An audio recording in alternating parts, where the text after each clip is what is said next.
Okay, tonight we have a full agenda, so if you didn't pick up one of the yellow handouts, it has the kind of order of how we're going to be operating tonight. And one of the things I wanted to make sure everyone was clear on, this is the Yellow Rose of Texas Republican Union. This is a private group, and so we are conservatives and Republicans, so just wanted to make sure that everybody here in the restaurant knows that. We are going to have little cards, index cards on the table, so if you have a question or comment that you'd like to put down after one of the presenters shares, please write it down, and then we'll be collecting those. And you'll see on the agenda, we will do that after our last presenter shares, maybe Jasper. So I'll be looking for those cards, and I'll ask everybody to, in between different speakers, if you have some cards or a question from one of the first speakers, just write it down, and we'll save it for the question and answer period at that time. So, my name is MaryAnn Jackson, and I'm a wife, mom, and retired Texas public school teacher and administrator. I worked for over 30 years in Houston ISD, Cypher ISD, Tomball ISD, Region 4 Education Center, and Lone Star College. I care a lot for our younger generations.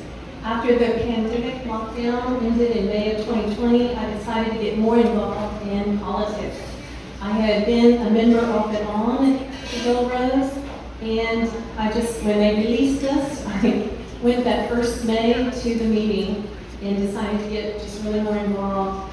When I was just at home in about January of 2021, I was looking on social media, and I noticed across the different local ISDs, I saw moms, conservative Republican moms, calling for help. They did not want their children to be having to be forced to wear that mask, and the mask mandate was one of those hills I was ready to die on. So I just went to a meeting they called, and the rest is history.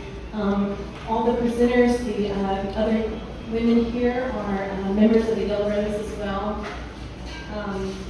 So in March of 2021, the board of the Yellow Rose approved creating an education committee, and the committee's main purpose is to build strong leaders for Texas that focus on education.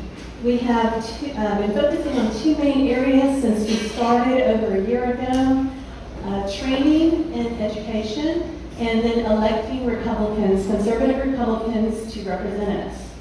Our local Tomball Club is part of the Texas Federation of Republican Women, and the Texas Federation of Republican Women feels it's important to inform our members and the electorate through political education. Members are encouraged to attend local and statewide meetings to help broaden and unify their interest in education. TYRTW is one of the largest women's political organizations in the nation and is a member of the National Federation of Republican Women. TYRTW holds fast to the underlying principles of the Republican Party, government by the people, and the belief that people, such as you, must be part of the process. If it is to work effectively. TYRTW supports working at the grassroots level and influencing legislation at our Capitol. Over the past couple of years, I've had the honor and privilege of working with some of the most talented women and men around the state. We have blog talk together, hosted meet and greets for candidates, organized education events for the Yellow Rose of Texas Republican Women, and we have individually been helping various candidates, such as the new Harris County judge that we're trying to get in November. Yes, and Alexandra is just down the road in Glenlaw doing another big event. So thank y'all for coming out over here. Most of the people that are speaking tonight participated in the local precinct process and served as delegates and alternative delegates to the Texas Republican Convention, which was held in June in Houston. So tonight, I'm happy to introduce to you some of the movers and shakers in various public school districts in our area I'm going to present them to you. I hope these concerned citizens motivate you to get involved in your local political races and at least attend or watch your local school board meetings. You're paying your taxes and you need to be watching what's going on in the schools. So the first one up tonight is, she's a Yellow Rose Education Committee member, and Priscilla Lashley, who's a Klein resident. She's a parent of a high school student in Klein, and she's going to talk to us and share with us a little bit, what does a Marxist professional development look like? And if you didn't know this, according to the Texas Republican Party poll at the 2022 convention, 97% of the Republicans oppose elementary school students being taught about academic areas like critical race theory. So Priscilla, come share with us some of your research.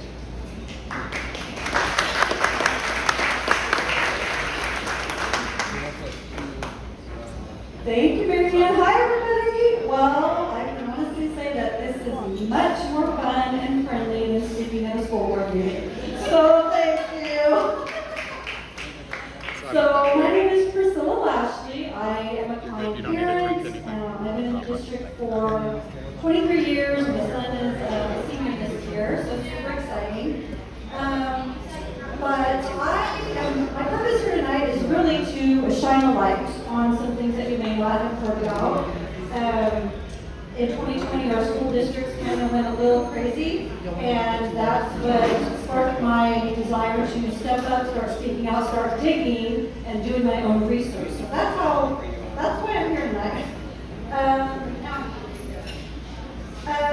I want to encourage, I'm trying to educate and encourage people to not be afraid to speak out when you see something that you may not agree with, to stand on truth, ask a lot of questions, and to dig. So I'd like to start with a recent news headline, and I will read it. Texas grocery store tycoon sponsors drag queen shows for kids. So you may already know who I'm talking about, but if not, the grocery store is H-E-B, Boo, and this tycoon is Charles Butt, who is the CEO of H-E-B. And Mr. Butt, let me tell you, has his hands in a lot of pots. One of those pots being an organization called the Holdsworth Center. So if you have not heard of the Holdsworth Center, they are a nonprofit leadership training facility based out in Austin, Texas. Charles Butt started this facility back in 2017. I first learned about it in 2020, and I will get to that in just a moment.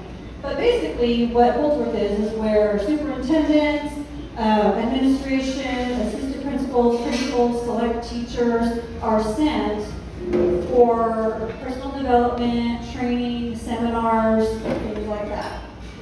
A little bit of data from their website. As of today, the Holdsworth Center has recruited 38 school districts across Texas into their trainings. That is 1,494 school campuses across Texas, including some local ones are Aldine, Conroe, Klein, Spring, and Tomball, just to name a few local ones here. Their projected 2028 numbers are to reach 4,500 leaders to go through their training. So what's the big deal about Holdsworth? Why are they a problem, in my opinion? So back in 2020, when I first started digging into Holdsworth, it became very clear just from their website that they were pushing very hard the ideas of equitable outcomes, diversity, equity, and inclusion, systemic racism. All of these themes were pushed very hard on their website. So it became clear that I needed to watch out. If you're not familiar, these are all phrases and critical race theory language. So that's what sparked my little antenna up. And this is where our teachers are being sent. So it is extremely concerning, and administration, extremely concerning to me as a parent to know that when this is what they're pushing, and they're coming back into the schools and the classrooms. Enter teacher of our Klein whistleblower. So I had a teacher, a Klein teacher, reach out to me last year and document her experience at the Holdsworth Center from December 2020 to about June 2021. She shared a letter with me that she also shared with our board, and I'll just read you just a couple of sentences. And it says, Holdsworth believed that low student achievement was due to systemic racism. They talked extensively about race and gender. Each month proceeded to discuss such topics as Ibrahim's Kennedy's book, Stamped, Racism, and was also provided for us. Most are familiar with Kennedy's book. One of the big CRT reads and choose book is about how to battle biases, champion diversity and inclusion, and advocate for those who lack power and privilege. So that's kind of just a little snippet from her experience. That's what prompted me to get to researching online. I literally, one night at about midnight, stumbled upon this 84-page document entitled Klein Expo, Cultural Responsiveness in Klein ISD. So if you'll notice that the books that they are recommending to their administration and staff are White Fragility, Race Talk, Why Do All the Black Kids Sit Together in the Cafeteria. So this is the kind of thing that they were training on. There was also a Zoom video that corresponded to that was quickly wiped, as well as this document was quickly wiped from the internet. But I have a copy. Anyway, so the Holdsworth Center, yes, is extremely concerning. That's my point of being here tonight, is to share that with you, to encourage everyone to ask questions. I truly do want our districts to get better. I want to bring this stuff into the light, to expose it for what it is, to educate people. We want our districts to get better. We don't want them to fall into this narrative.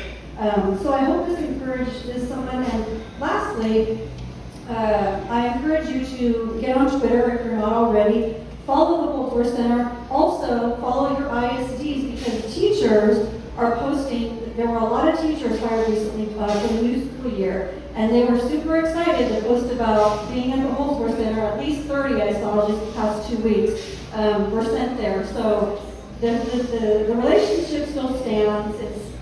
How do we stop it? I don't know, but I just wanted to share all that with you and encourage you. If you're discouraged and you're a parent out there that's fighting and feel like you're not being heard, we are here for you, and we are standing on truth, standing on God's word to help our kids and to make things better. And parents, you just know that you are making a difference for speaking out. Thank you.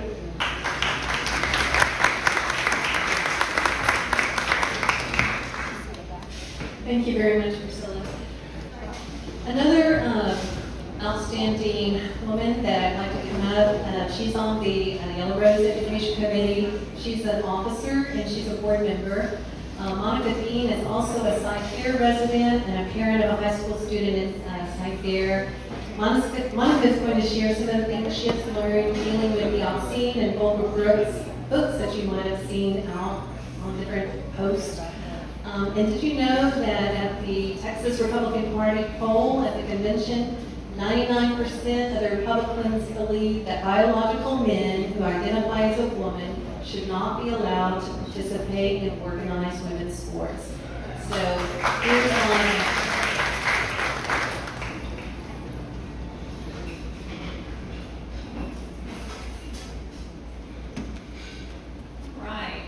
Again, I'm Monica Dean. I'm a native Houstonian, Texan. I grew up in the Spring area, and my husband, he graduated from Klein, and then we moved over to Cypress about 20 years ago. And I have 2 children that have grown up in the Cypress district. My son graduated in 2020, the worst possible year you could be a graduate and start college. But he persevered. I have a daughter who's going to be a senior. And they have attended A-rated schools, which I thought was a great thing, but I've since learned from our upcoming speaker, Dr. Pat Huff, reading his book, which I highly recommend you get, The Takeover of Public Education in America. I enjoy volunteering with my kids' school. I was PTO, I was a homeroom mom, I did field day. But the one thing I really loved was volunteering in the library because it was quiet. But I also enjoyed the book fairs. And never did I see any of these types of books that we're seeing now. And I am actually thankful for the lockdown in 2020 because my eyes were open even more as I saw parents speaking out at board meetings about the mask, CRT, and so many more of the concerns that I had. I had to get involved. So in 2021, my daughter came home with a lot of these questionable books about social justice, racist themes, police brutality, and I did not want her to read any of those divisive books. So I started researching our libraries as I was hearing parents across the country talking about these books. And most recently, last semester, I received a letter from the English department about a literary selection that dealt with mature and sensitive topics. And I was thankful that the teachers took the time, the English department that took the time to make us aware of this book choice before the unit started.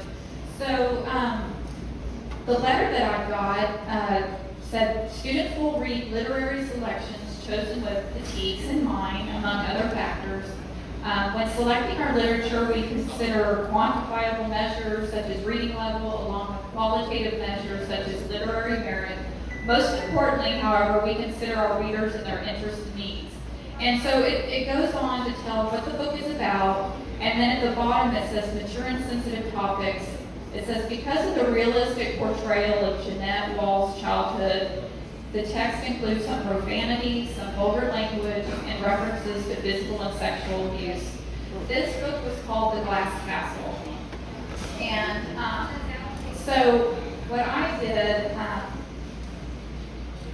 I immediately reached out to the teacher, and I had her explain to me how this was going to help her write her college essay, because that's what they were doing for this unit. And she said, well, it helps to be able to identify the author's unique characteristics as shared in their story so they can explore their own traits. So what I did, I said, well, I really did not want her to read this. I would prefer some other options. And she was more than helpful. So I ended up choosing a book about the youngest boy to ever climb Mount Everest. It had no sexual content, just his physical and mental challenges that he faced. So I share that to encourage you to reach out to your teacher in your administration and ask questions, and just ask for other options, because you're your child's best advocate. And from my experience, the teachers want your kids to succeed as well. So, but then I had to ask myself, how did we get here? Surely this didn't happen overnight with all of these books. I know a lot of things happened in 2020, but when I saw the movie, The Mind Polluters, which I highly recommend, it made so much sense. It explains very well the agenda that was set forth decades ago by an evil man named Alfred Kinsey of the Kinsey Institute and his push to sexualize children. So you can go to fearlessfeatures.org and stream that, or you can get a DVD, and we may have some future showings as well. But even the GOP, they showed this at the convention. They thought it was a very important film to show. So, and just what has happened so far, myself and other parents started reading these books at the board meeting because we just wanted to make them aware, and then also other parents aware that these books were sexually explicit and not only harmful to children, but they were in violation of the Texas Penal Code 43.24. And I'm just going to read that to you. It is illegal to sell, distribute, or display harmful material to minors, meaning younger than 18 years of age, and the material whose dominant theme, taken as a whole, appeals to the prurient interest of a minor in sex, nudity, or excretion, and it is utterly without redeeming social value for minors. So we were coming across a lot of these types of books, asking the school board to please give us a solution, and we were also offering solutions. Asking for more parental controls, even using basic technology like text or email alerts from the library management system if that was possible. This wasn't about banning books. This was about having parental control, creating boundaries for books, and making sure the schools are providing books that have educational value, and removing the books that were seeking to harm impressionable minds and violating the law. So we know these type of books, they want to get the kids used to seeing this type of material to normalize it, and so that they can be a target for sex traffickers to be used in that way, and it's often referred to as grooming this practice. So finally, on April 11th, the TEA came out with a set of guidelines for districts to either adopt theirs or, as an example, to set up their own policy. So CyPair told us that they were too large of a district and they would come up with their own policy. In June, they announced they would have an answer for us in August, and they kept their word. So at our most recent board meeting, they announced they were revamping the whole library management system. They were getting new software because the current online system that they had would not do all the parental controls that they wanted to have full transparency. It was originally voted, they were going to start it on August 22nd, but it is a huge undertaking to catalog all these books. So they pushed it to November 15th, and they were going to shut down the library so they could catalog all the books. But they decided that they would go ahead and have the library open on Monday, starting Monday is our first day of school. And parents, we just got an email that parents can opt out of the library completely until they revamp the whole system. So I was very appreciative of that. All the books will be cataloged, so those include all the campus and online libraries, the classroom libraries, and those libraries are the books purchased by the district and funded by the taxpayers. They're the ones that the ELA teacher have in their classroom for students that want to have a choice in their reading. And then there's the teacher's personal collection. Those are the libraries which are purchased by individual teachers, not by the district. So those will have to be cataloged, and then any donated book will have to go through the system as well.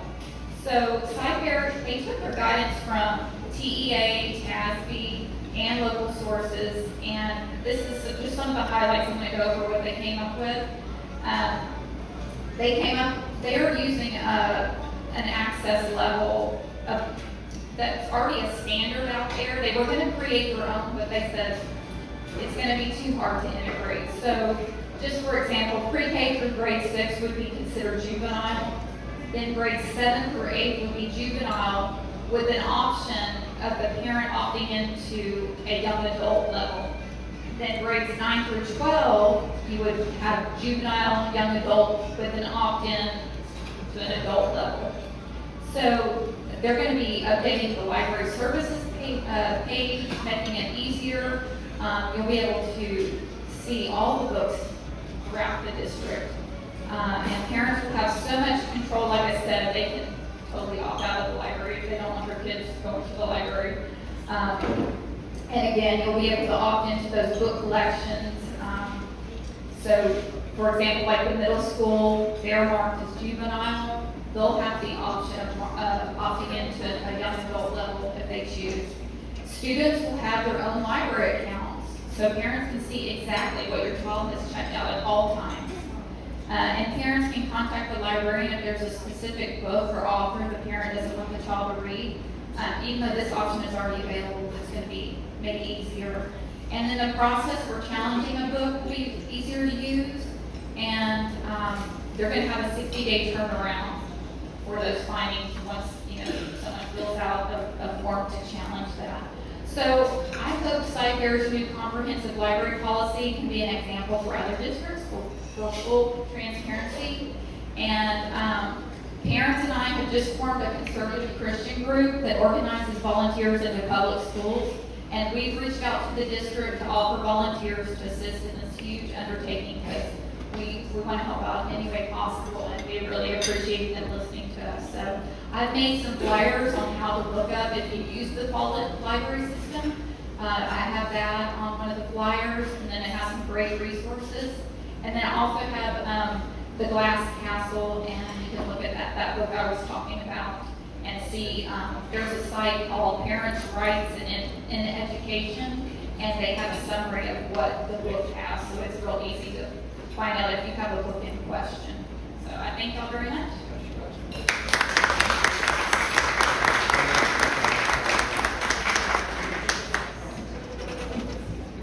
If you need some of the handouts that we were talking about, they are out at the table. The ones that Monica was mentioning about how to look up the library books, it's on this green paper front and back. She walks you through it. So if you have children, grandchildren, nieces, nephews that you want to help look up some of the books and are interested in them, you can find out how to look the books.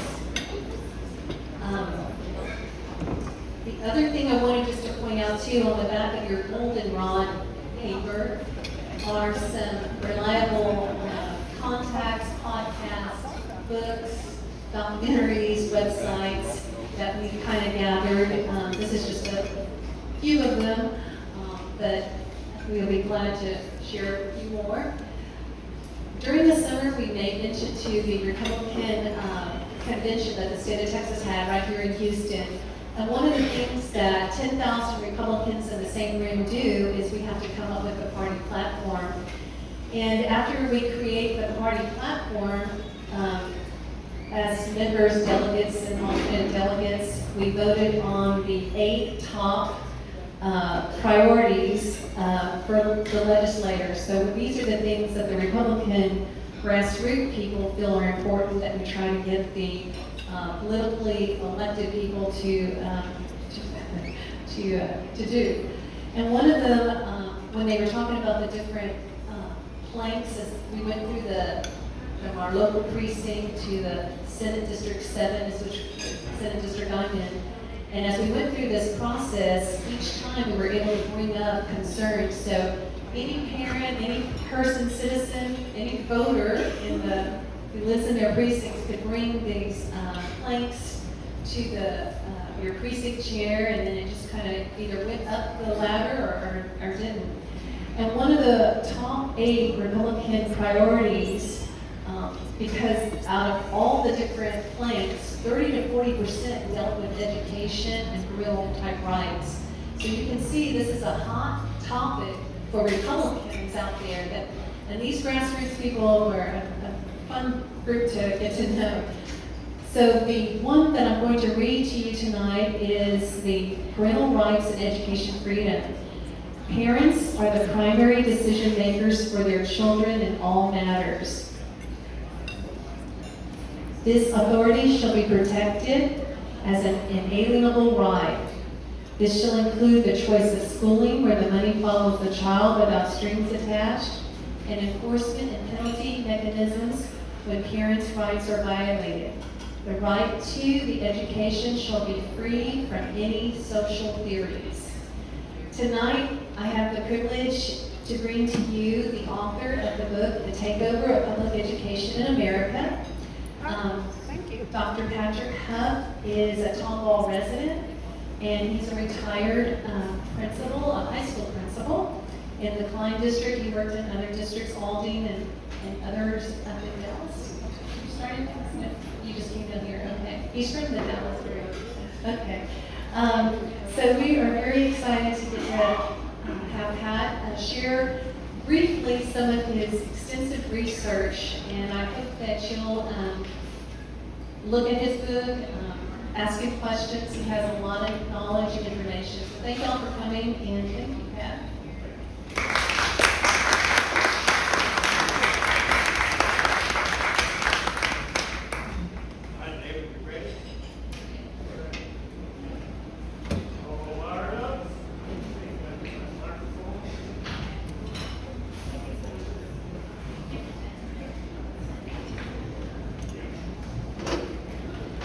Okay, can you hear me now? I'm going to stay right here.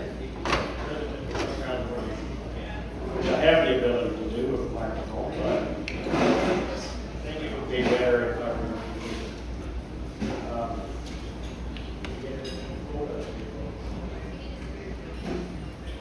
I want to thank the folks at Market Street Cafe. Really appreciate MaryAnn. She's just terrific about opening up her restaurant. She doesn't charge us for the events. All that she asks is that you order your dinner. And then she can rationalize to herself not charging a fee. So we really appreciate it.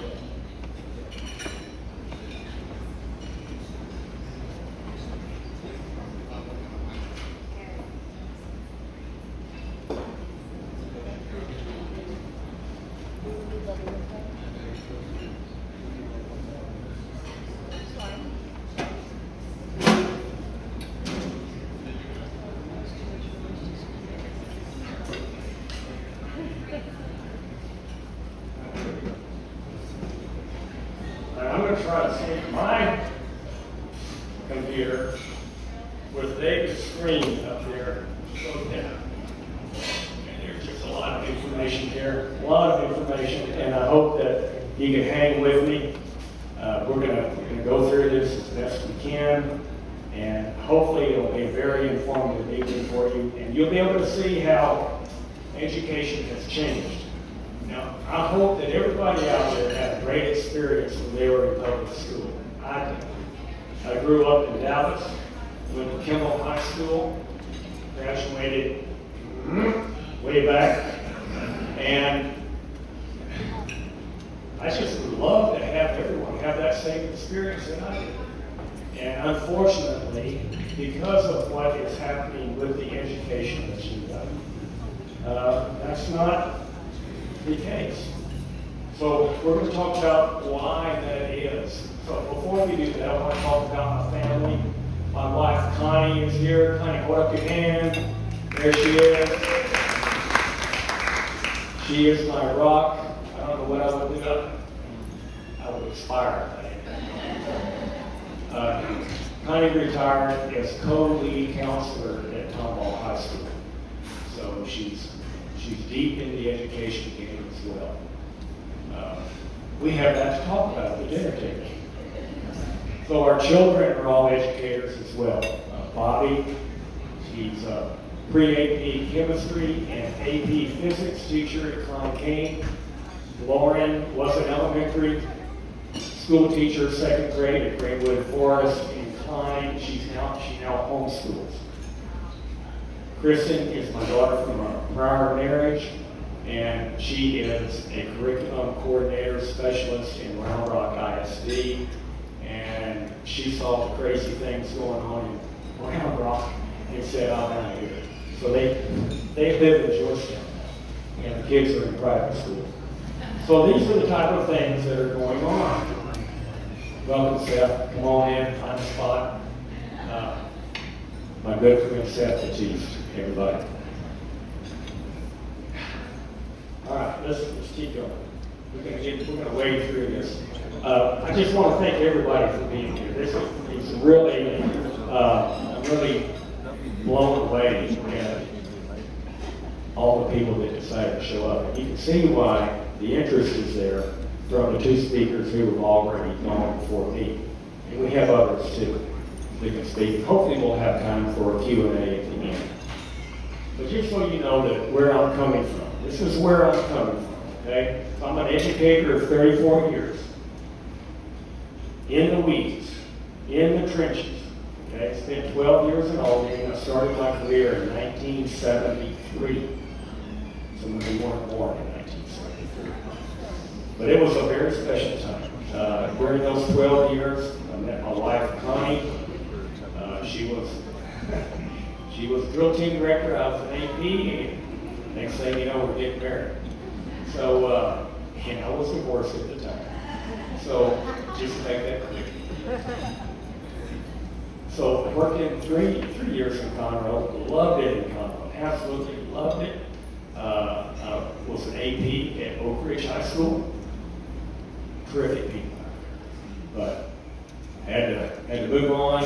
They weren't paying too much at the time, and so I was very fortunate to land in Klein, and it was absolutely the best experience of my professional career. Without a doubt. I had the opportunity to finally become a principal. I was an AP for 19 years. So in the trenches, AP, assistant principal for 19 years. And then I spent 11 years principal at Klein Intermediate, which is the middle school, and then Klein High School. And to be able to retire in 2007 from Klein High, was couldn't have asked for anything more, really couldn't. So currently work as an adjunct professor, looking for a college to land in. All right, so we'll keep going. And I retired in 2007, like I said. So here's where the research comes in. I was a personal trainer for a while, and that didn't quite fulfill me. Sorry, Barbie. Just didn't. Barbie is my trainer over here at Takeover. Love her. Okay. She's awesome. She keeps me in shape. And boy, do I ever need it. So I went back to school at the ripe old age of 59, and went to Prairie View A&M. Had an absolutely dynamite experience at Prairie View. Got to experience what it was to be on the other side of the fence, so to speak, as a minority and majority black university. Historically black college university, HBCU. How many of y'all know what that those letters stand for? Historically black college university. That's what Prairie View A&M is. It's just down the road that you won't do that. So through God's guidance and a lot of research, spending umpteen hours on the road traveling back and forth to Austin and back, and then also into what was the North Fork School District. We'll talk about that in a minute. My research began to come around. So I don't want to get too far off the weeds. I know y'all can't read that, so I'm going to read it for you. Okay? So this is what we're going to try to. Okay, here we go. So I'm going to try to explain in my research and what has unfolded from my experiences. Okay? So I hope to convey a different way to look at our public education system. I know many of you are confused about why things are and what they are. So I want to fully explain this agenda that we're living under that's called education reform. You've probably heard that term before. You may not know what it means. I want to unpack for you what took place that allowed our education system to be taken over. I'm going to try to explain why our school operates in the way that it does. So remember, my point of view comes from working inside the system, and then also without. So I was engrossed in the agenda for 30 years as an administrator, taught before. That's one of the reasons why I retired in 2007. I was completely fried, completely burned out. So I encourage everyone to work. This is what I experienced. Really, honestly, what Priscilla, Monica, Megan, I'm going to point out, have pointed out, will point out. I encourage everyone to work with your district administrators and teachers and try to come alongside it to resolve the issues. So there's a reason why your school operates the way it does. Hopefully, school administrators will be transparent with you. Unfortunately, they aren't always that way.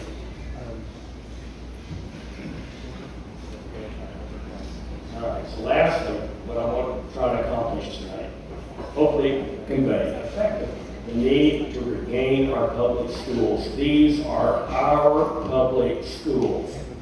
We have to remember that. Our tax money paid for them, and they belong to us. And so we don't have them. We don't have them anymore. They're not our schools. It's evident by the things that are going on. We have to work to regain them. Schools and school districts are a captured operation, state, national, and all the way up to the United Nations with UNESCO, the United Nations Education, Science, and Cultural Organization. They operate things on a global scale. Some of you feel you need to exit the public schools and seek other options. I get that. I understand that you have to do what you feel is right for your children. Some are hoping that the school choice option is what you get. I understand that thinking. However, school choice in the manner it is being presented is not the solution. Even though it's part of the Republican platform, I'm going to present to you a different way of looking at school choice. But please understand, I get it. I get the reason why people are looking for an out. But if we go that route, then we're ignoring the 95% of kids that are still in the public schools. This is where it's at. 95% will never take advantage of a voucher. And the ones who will take advantage of the voucher are the ones that are already in the private schools to begin with. They're going to get half of their tuition paid for. But there's also another part of the scheme, and the reason why that politicians are pushing so hard to get school choice passed.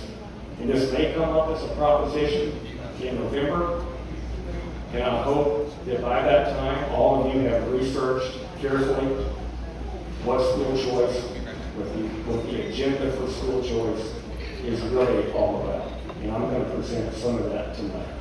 Not all of it, because this is not my, so to speak, my wheelhouse. My wheelhouse is in school accountability. So, with that out of the way, let's get started with some things. So, my contribution to the body of work. What follows in my presentation is my contribution. There are a lot of folks around the state that are fighting this agenda. Some of them are here tonight. We've got Lynn Davenport is here. Hold your hand up, Lynn. Her partner and friend Mary Lowe is here. One of the original mutineers, Angela Blackburn, is here. And I call her that because this was the unofficial name of our group when we first got started. Aaron Green is here. So we appreciate, there you go, Aaron. Go ahead, Aaron. So there are a lot of people that are fighting this agenda. And some are new in it, some have been in it for 15 years and are just in the trenches day in and day out, fighting it. And we've got people here that have run for school board and some that are thinking about running for school board. So I'm glad you're here. Very glad.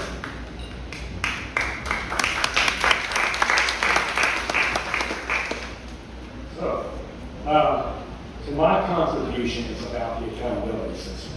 This is what runs the entire show.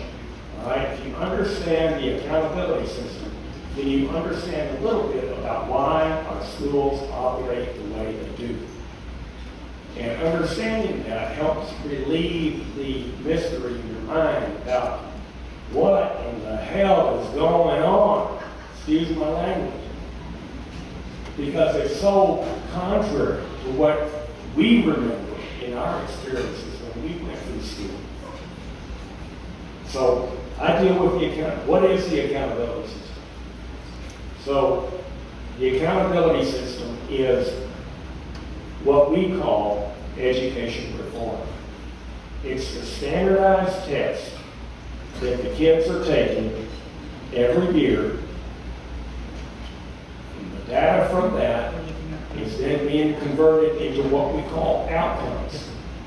And these outcomes are then what is determining the rating of that particular school. It's coming out of the outcomes on the test.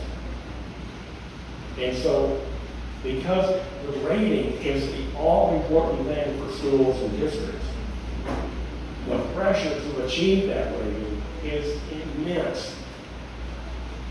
And teachers work under this pressure day in and day out. And it is all consuming. So, this all began, I've got some notes here just so you can connect, just a historical context. Back in '83, we had A Nation at Risk that was commissioned by Ronald Reagan. And this was all about Johnny can't read. And we are a nation at risk because Johnny can't read.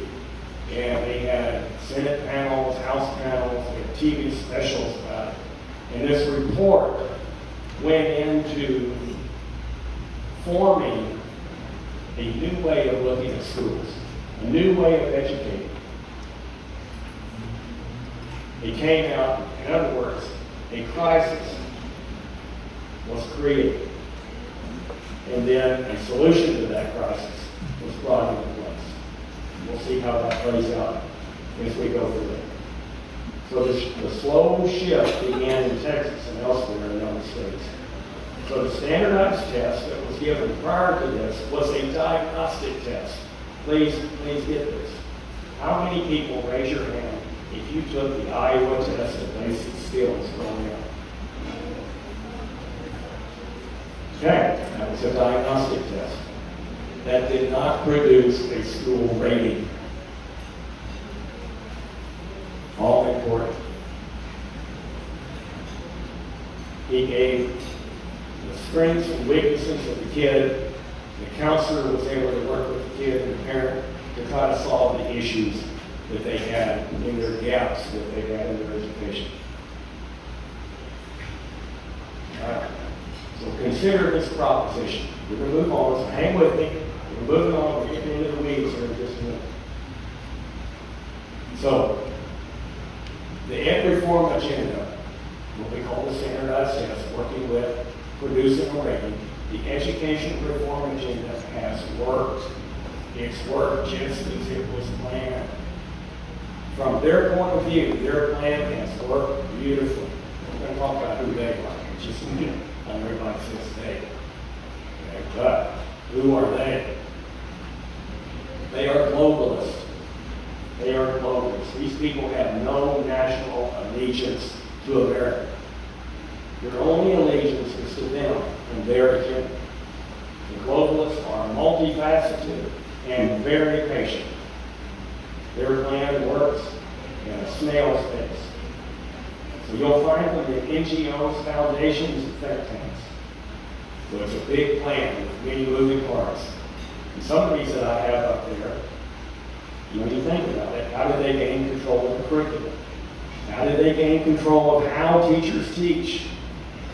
How did they get control of the administrators, school boards, even the State Board of Education? So who are the movers and shakers that keep all this agenda in place? Some of them are low level, some are mid level, and some are very high level, operating above the scene, out of sight. These are your major foundations and NGOs. The Rockefeller Foundation, the Bill and Melinda Gates Foundation, and Heritage, the Rand Corporation, and then don't forget media and big tech. But we go down to lower levels, like our school boards, our administrators, our teacher unions, that's kind of a mid-level area. Even the legislature, we'll call them mid-level too. They don't operate, they do what they're told. The State Education Agency, TEA, they do what they're told. All right, all of this is being directed from the 30,000 foot level, which makes it so difficult to address. So, with all that being said, they almost have it all. There are three areas that they don't have control over. And that's the private schools, parochial schools, and the homeschool, the moms that are dedicating their time and energy to teaching their kids because they care about what they learn. They want to give them a solid academic background, and they don't want all the other things that have been brought into the education system. These homeschool moms You've got to protect them at all costs. Keep that in mind as we go forward. These globalists are working on it. They've got a plan. They've got a plan for everything. All right, so it's a big agenda. This is the subtitle of my book. It's an agenda for control of information and knowledge. Think about that for a minute.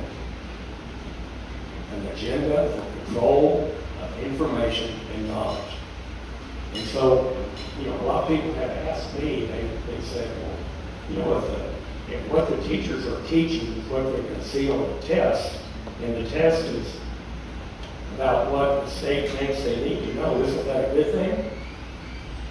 And all I can do is tell you that the knowledge base that kids have now when they graduate from school is vastly different than the knowledge base that we had before the standardized test came in. The teachers are not at liberty to teach from their vast wealth of information that they have. Therefore, it's not what we want. It's a controlled operation. You wonder why kids are losing patriotism. You wonder why kids are at odds with their math teachers and what they're learning in terms of their math standards. You wonder why math has changed so much. So we're going to get into that. All right. Okay, this is a big one. Understand this one as we move forward. I call it the big flip. This is the big flip. Moving from input space to outcome space. This is when education really shifted. Around the early 90s, about the time that Texas moved from the teens test to the TOS test. How many people in here took the TOS test? Okay, quite a few. Prior to that, the test was really a minimal test. It wasn't that difficult to pass. TOS, we ramped it up a little bit. So here's what the big flip is. Instead of the student being accountable to learn the material presented by the teacher, do his or her homework, read the assignment, etc., study for the test, the unit test, not the state test. Now the teacher and the school became accountable. This is how it got captured. So everything flipped.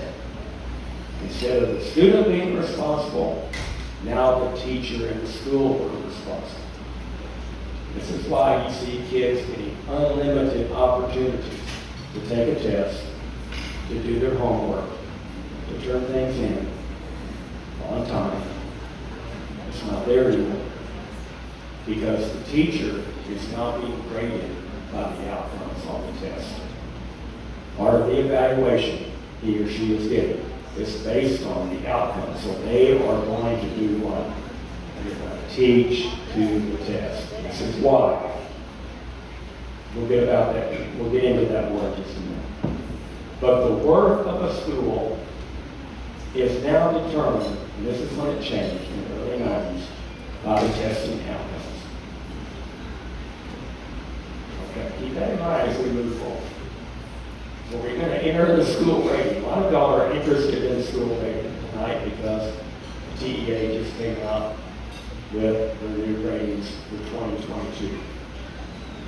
So in order to get principals, teachers, superintendents to buy into the shift in accountability, those who control the education agenda created the school rating. So in Texas, prior to 2002, No Child Left Behind, we had 4 ratings. The rating was determined by the student testing outcomes on the state test, plus your school's attendance rate and the graduation rate for the high school. Now y'all remember, I know you remember these ratings. They were exemplary, recognized, acceptable, and not acceptable. How many of you have noticed on school buildings these ratings that they proudly put up during that time period? You remember those ratings They're up there. We were an exemplary school this year, this year, this year. We were a recognized school this year. Oh, is there room for both of us? Okay, remember that? Here's what that did. That created in the public's mind. We have good schools and we have bad schools. And everything in between. You go down the road and you look at your child's school and it has exemplary or recognized in the building. You feel proud about it. You go, oh man, we're going to a good school. I like that. Well, if your building didn't have exemplary or recognized on it, then you were left to believe that maybe they're not such a good school. And nobody put up there, we are accepted. And nobody put up there, we are unaccepted. Only exemplary and recognized got put on the buildings.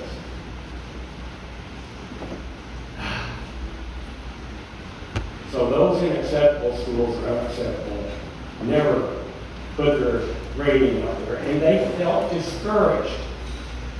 Okay, they felt discouraged. You doing okay, Robert? Okay, good. Good. And they were also shamed. They were shamed in the media, the newspapers, the television stations.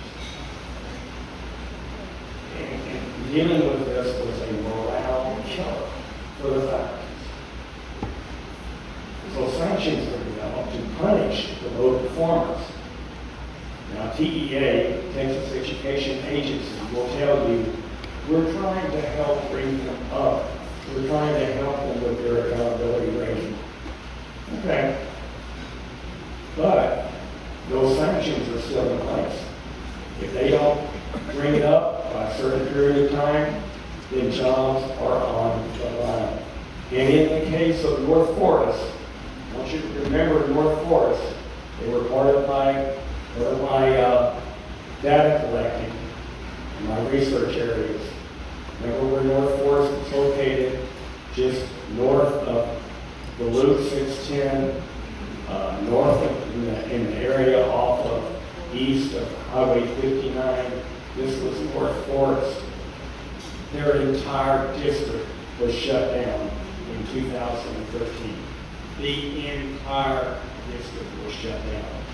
And it was shut down because they couldn't overcome the challenges caused by high poverty and the way the accountability system was written. We'll talk about that in just a minute. So jobs were on the line, principals, teachers. I also did my data collection in East Austin. East Austin was Eastside Memorial and the schools that fed into it, and they were actually slated for charter takeover because that was written into law. If you couldn't solve your testing situations by a certain period of time, then certain things were built into the law to take place. All right, so what's in a rating? Hang with me. Take a deep breath. So most of the rating comes from the STAR test. It's only the latest in a long line of tests that came before it. Now, the challenges the school has, however, come from the student demographics. Please pay attention to this. Which have everything to do with how the rating turns out. These demographics. And these demographics have nothing to do with ethnicity. Let me repeat that. These demographics that determine how the school is going to meet their challenges and perform and get that rating, they have absolutely nothing to do with ethnicity.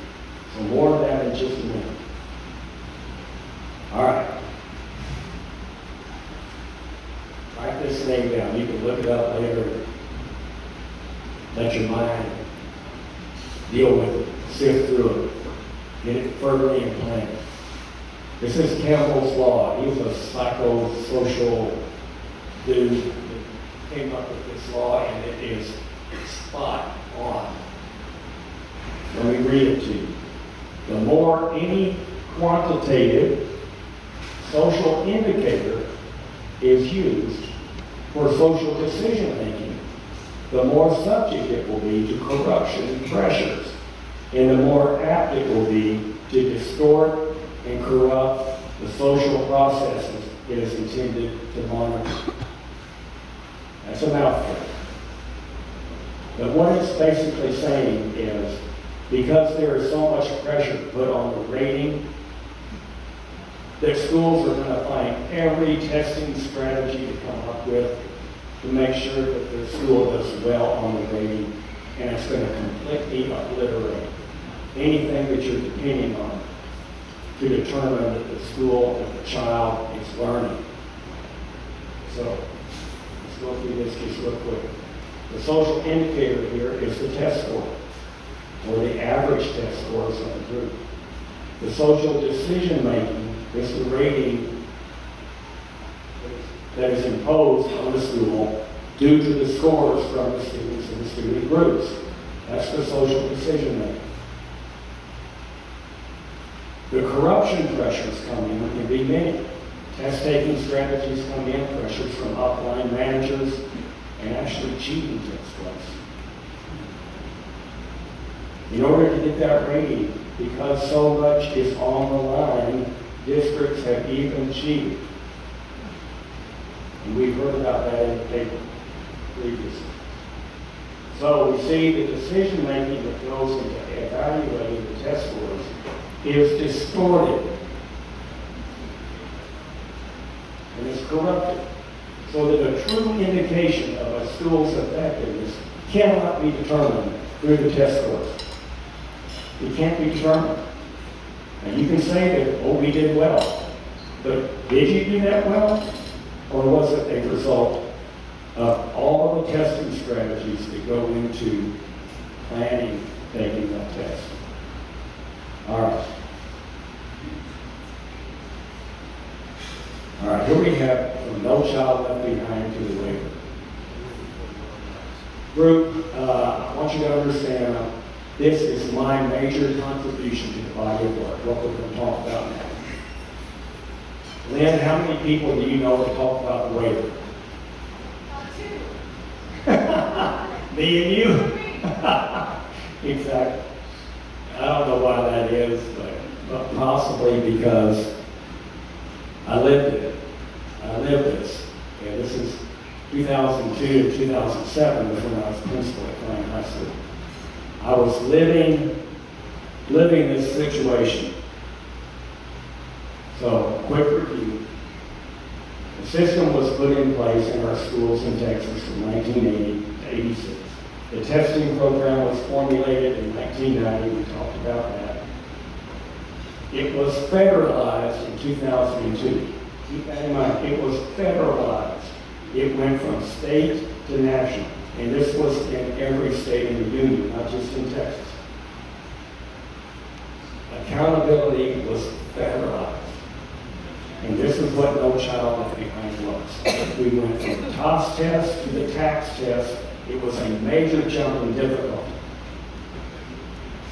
And then we had STAR in 2011, and that locked in place where we are today, from the waiver standpoint. So let me just kind of review that with you. Along the way, labels were assigned to schools that signified how well their students performed on the test, as usual. Okay? So today, we have letter grades assigned based on performance. This just chaps me to no end that we have letter grades assigned to our students. What other profession would allow this? Would your dentist allow this? To have a letter grade put on the outside of his or her office that indicated how well his patients were doing in keeping cavities out of their mouth. They work real hard to teach their patients how to brush their teeth, avoid sweets, make sure you brush before you go to bed. But inevitably, those little boogers come back with cavities, and you got fillings. But that dentist did everything he could to teach his patients how to avoid those cavities. Would they put up with putting a B, C, D, or F on the outside of their office? No. The education profession has allowed this to take place. And I think it's absolutely detestable. So along the way, in No Child Left Behind, we had a phenomenon take place. And you'll remember when this happened when I start talking about it. This phenomenon of school failure. How did it happen? So once, one of the mandates written in the No Child Left Behind was called Adequate Yearly Progress, AYP. Now, AYP mandated that all, we're going to talk about subgroups in a minute, all subgroups of the school's population had to reach a level of passing percentage that was established for that year.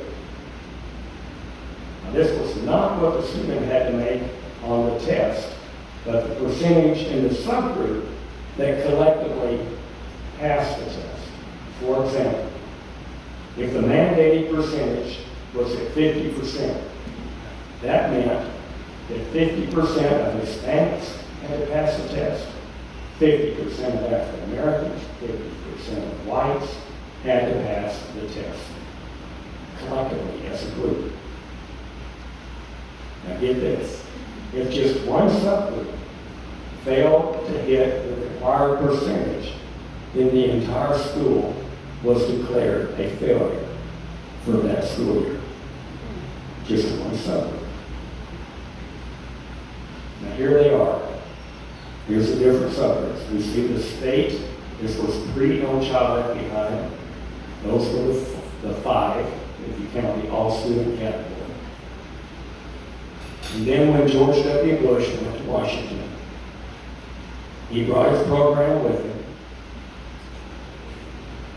We had federalized No Child Left Behind, and they took the 5 state areas and they added 2 big ones, English language learners and special education.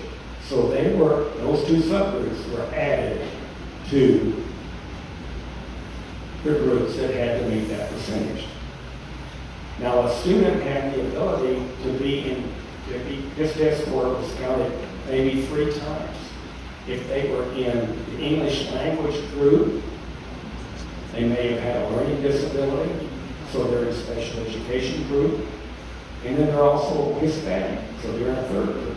That score gets counted 3 different times.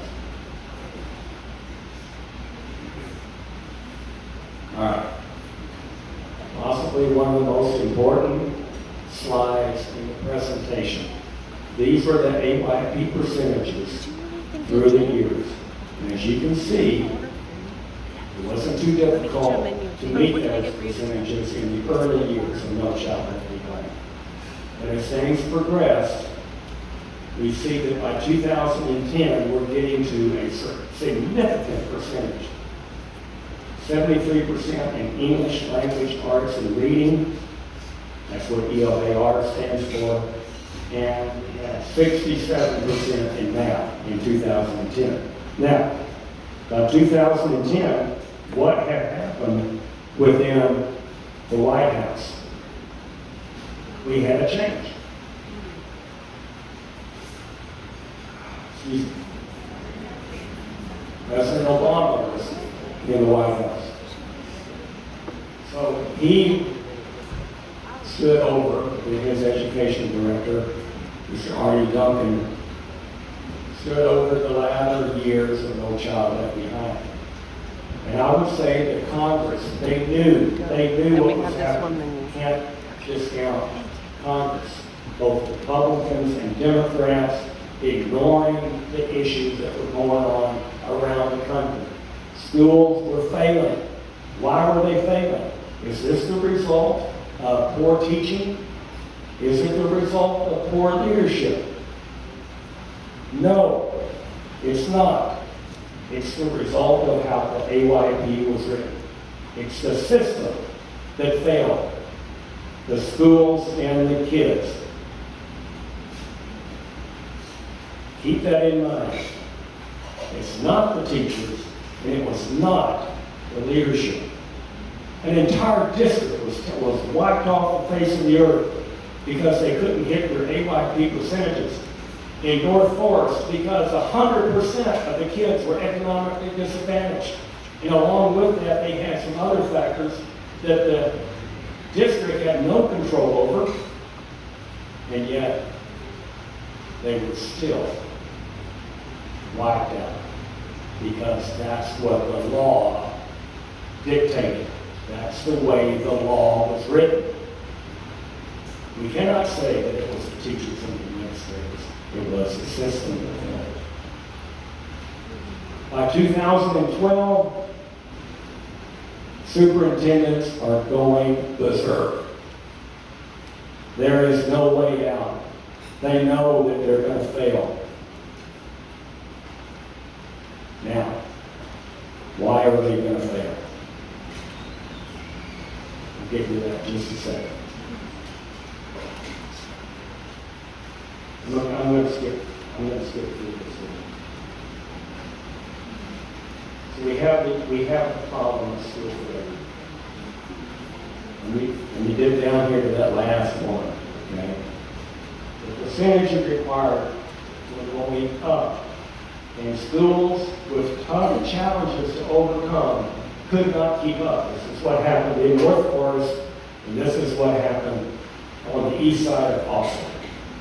You all remember East Austin is being gentrified now, but at the time, it was a largely Hispanic community, highly mobile, and they could not solve the challenges with AYP. So some schools and districts failed sooner than others, but eventually all schools and districts would have failed. Why? Okay, get it? Get this one? No Child Left Behind mandated perfect outcomes. Perfect outcomes. In 2002, at the signing of No Child Left Behind, our president, President George W. Bush, declared that by 2014, all students would be proficient on the test. All students. What does that mean? All? It means 100%. So this declaration became part of the No Child Left Behind law. It wasn't just a worthy goal to shoot for. It became embedded into No Child Left Behind law.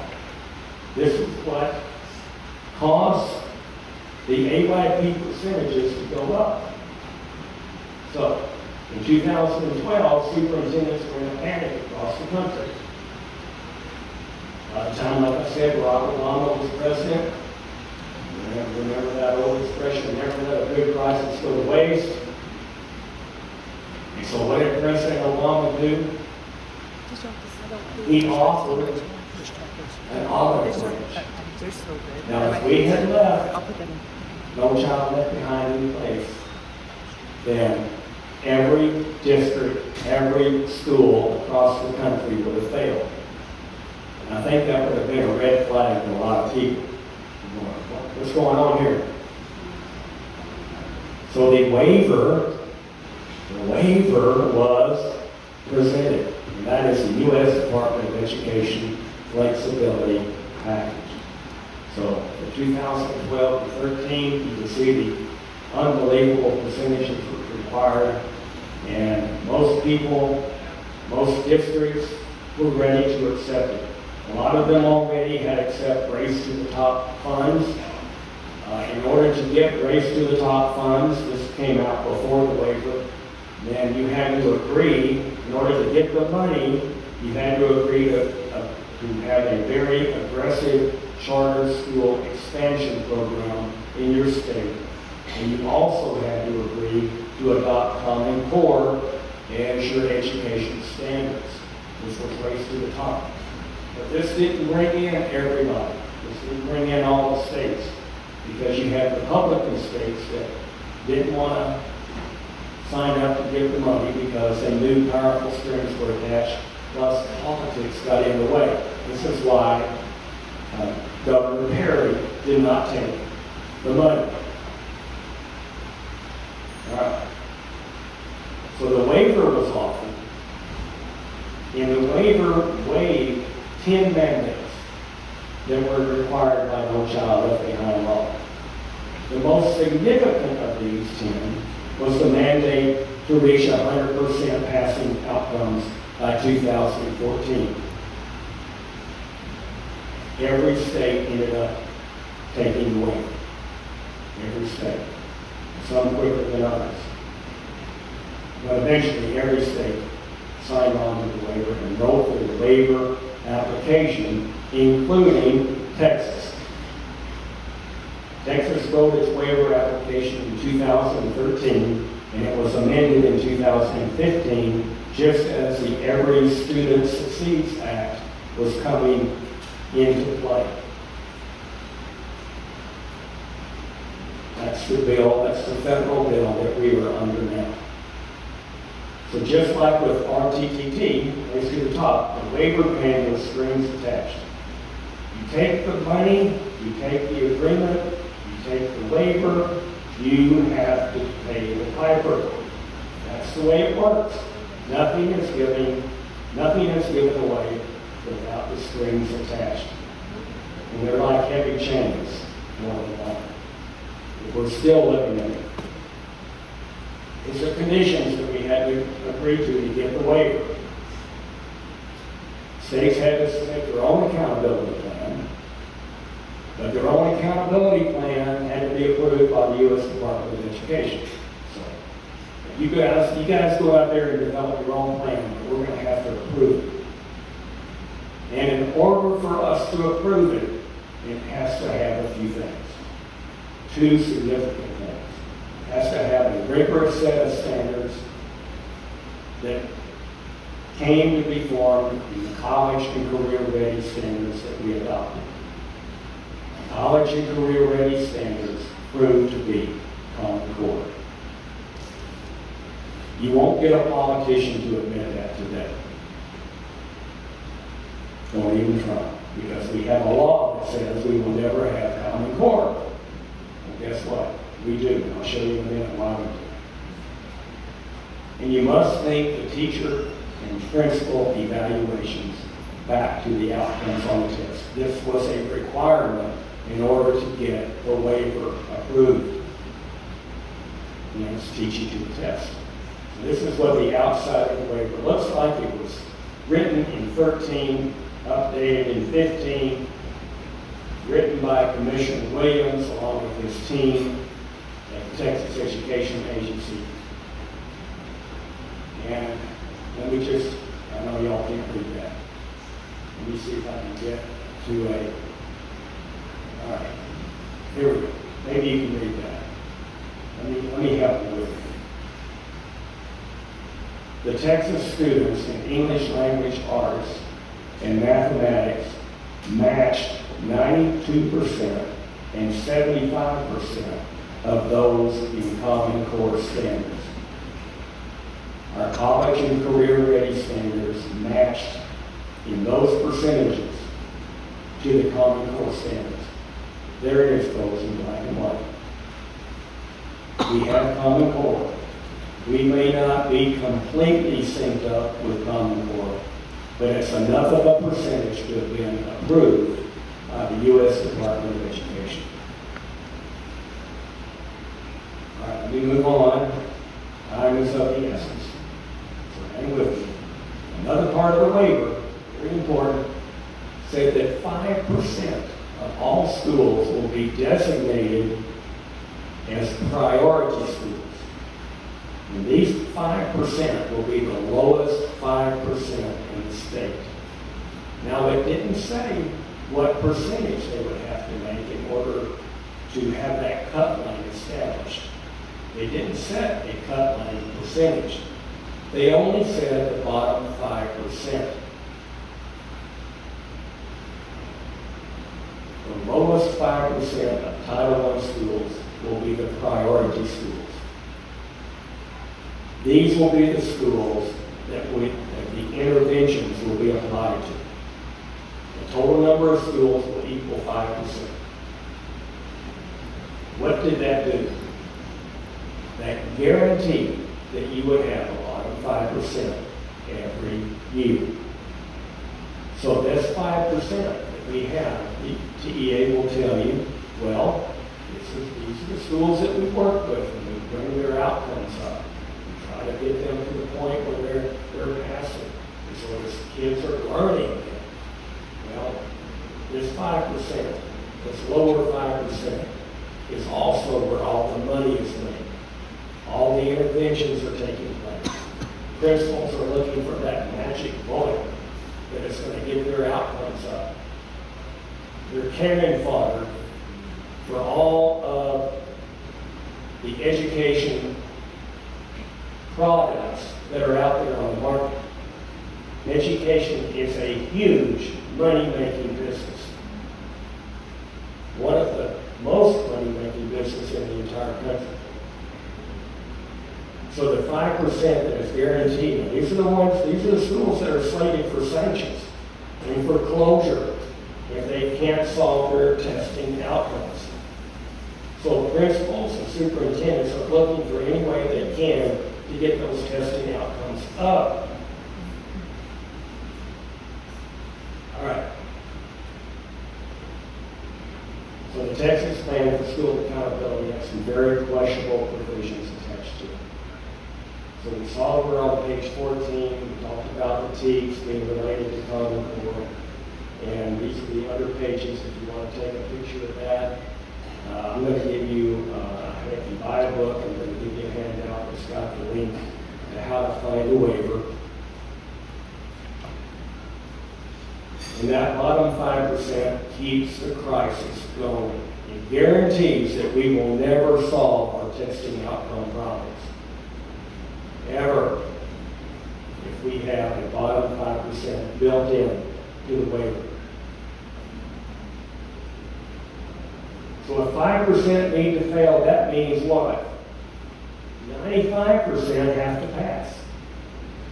All right, so here is what this looks like in TEA's annual brag sheet. And they just put out a new one, okay? They just put out a new one because the new ratings came out. They've got a new brag sheet. I don't have it here, but I'll tell you about it.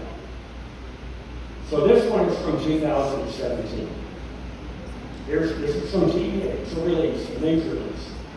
All right, so if you can see that, you can see where we've got district percentages at 95.3%, 3.7% improvement required. This is the bottom 5%, and 1.1% are not rated. All right, so there it is. They have the cut lines for the test score were established. The passing percentages that the kids had to make, the cut score lines were established so that 95% of the schools would pass, and approximately 5% would fail. Here it is again. You see at the top table, 2017, 16, 15, same percentages approximately. 2014, we see a difference. It's not 95 and 5 because the waiver was not in place in 2014. So you can see the difference. So when this brag sheet comes out from our TA commissioner, please remember the priority schools and the fact that we have to have a bottom 5%. I'm going to move now into equity. Equity versus equality. So equity means fairness and impartiality. Equality means everyone is treated the same and has the same opportunities. In order to get equality, there must be equity first. We've got to have equity. before we can begin to talk about equality. So once there is equity, equality will follow. This is the irony. This is the inequity of the entire accountability system that we have, that we live under. It is inequitable. Commissioner Morak has stated when the A through S system came out and school ratings were introduced, that all schools would have the ability to be an A campus. Possibly in an elementary school with few challenges, that can be the case. So if they were, think about this for a minute, if they were close to being equal, in other words, everybody can make an A, then all that would be required would be hard work, getting the students to understand the teams and get ready for the test. Because everything's equal. All challenges are the same. If that were the case, all the parameters that influence the making of a grade would be close to being equal.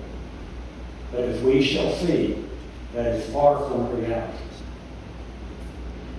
So what is this? We can see it. It's discrimination and inequity being perpetrated on the entire school system. The discrimination and inequality built into the accountability system cannot be denied when you see it through the lens of the school report card. Everybody's excited about the new report cards coming out. So every year, schools receive the data from the previous year's administration of the state test. Here in Texas, we call it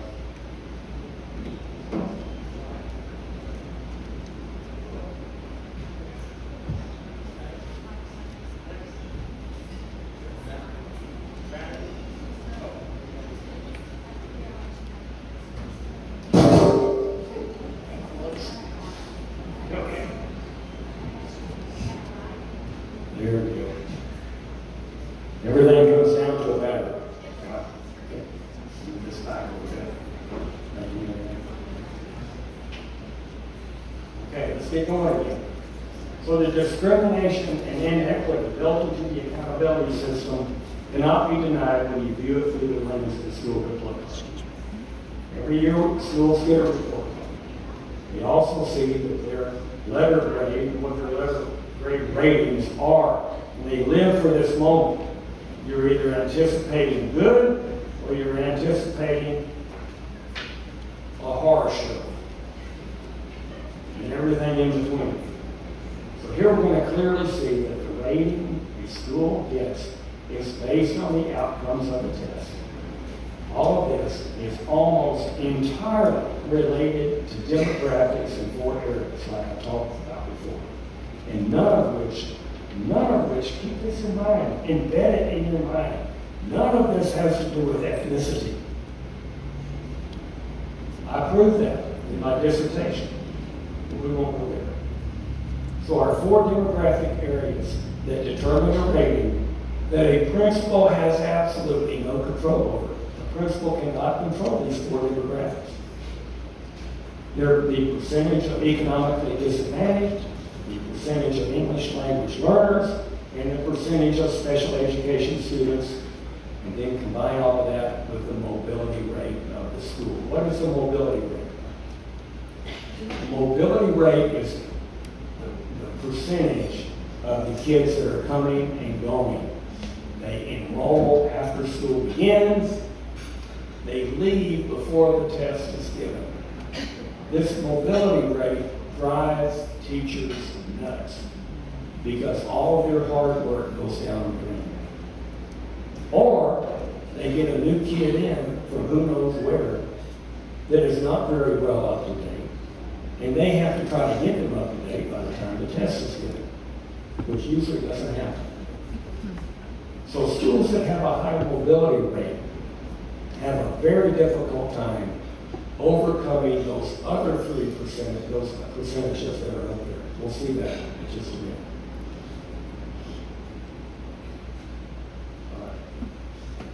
So the report card examples we're going to now look at, I think you'll enjoy this. I hope you've enjoyed it up to this point, but I really think you're going to enjoy that. So on each report card, note the grade as it relates to the 4 demographics that we talked about. Also note the bar graphs. I'll tell you what they mean when I show you the report card. And finally, the overall score. A matrix is prepared to figure either the attendance average for elementary and middle schools or graduation rate for high schools. Now, every report card I'm going to show you is a high school. I like to show high school report cards because people can relate to them better. They've heard these names over and over again. Some of you have had children that have gone to these high schools, and they're a conglomeration of the elementary and middle schools that have fed into them. So they're a good representation. And they have the most challenges to overcome. All right, ready? Here we have Bridgeland High School. Anybody have kids at Bridgeland? No. Okay, well, everybody knows where it is, right off of 99. All right. So Bridgeland, what I'm going to show you, this is from 2018-19. The reason why I go back that far is because that's the last time that we have reliable data to go on. So now we have reliable data again. So I'm going to give you, the way it's laid out here is easy to understand. You'll get it when we talk about it. And then I'm going to give you what the 22 rate is. So if you want to make some notations on paper, if you see a school that you want to keep in mind, think about, maybe you have kids that go there, maybe you went there, you'll understand how that rating was achieved. So, with that in mind, what? I'm sorry.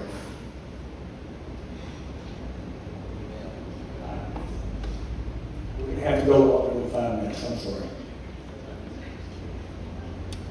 7:15. You want me to go longer? We good? Okay? We're getting into the fun part now. So, I'm sorry, MaryAnn. I'll try to wrap it up as quickly as I can. I understand. We've got to keep on time. But I got started. I've got to gain my time. All right, so let me look down. I'm going to have to look down here and get this straight. So this is Bridgeland. Okay, this is from 2018-19. Let me just tell you that the lower the percentages are on the bottom 4, look at this, economically disadvantaged, English learners, special education, mobility rate. Everybody see that on the bottom?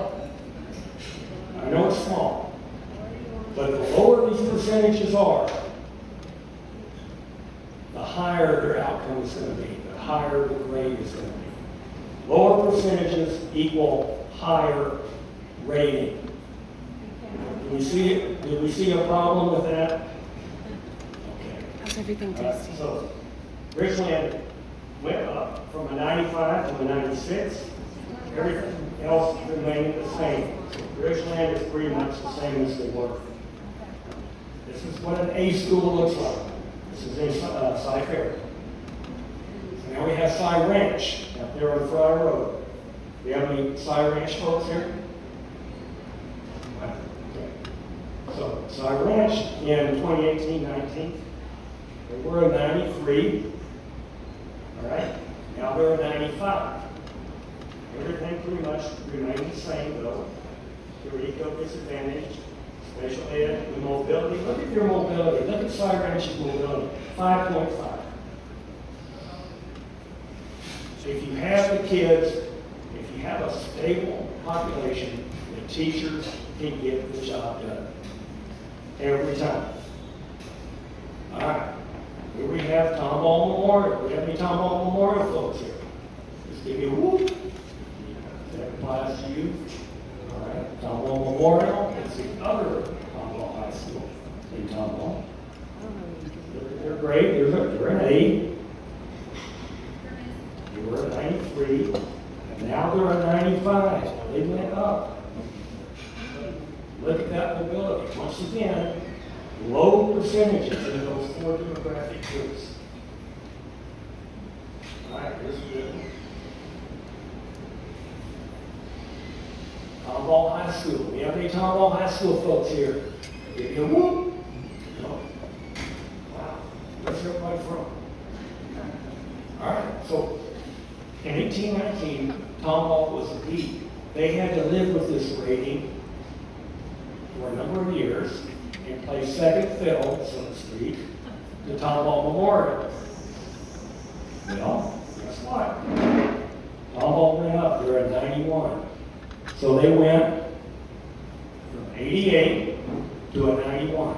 That's not that big of a jump, but it is very significant in terms of that letter grade. They now get to post an A. So good for them.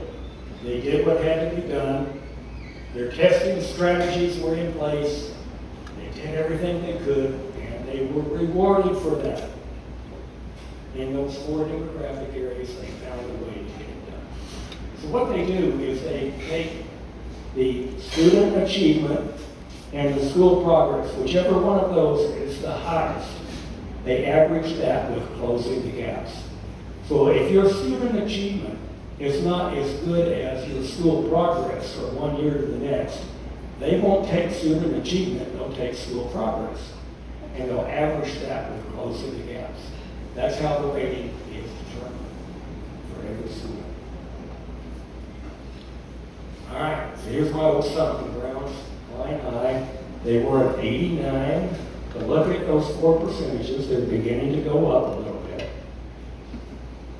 Quite significantly, as a matter of fact. The mobility rate in 1819 was 12.4%. Well, they maintained an 89 in 2022, they're still at an 89. Their equal disadvantage groups has gone up significantly, over 40%. And the mobility is at 13.4.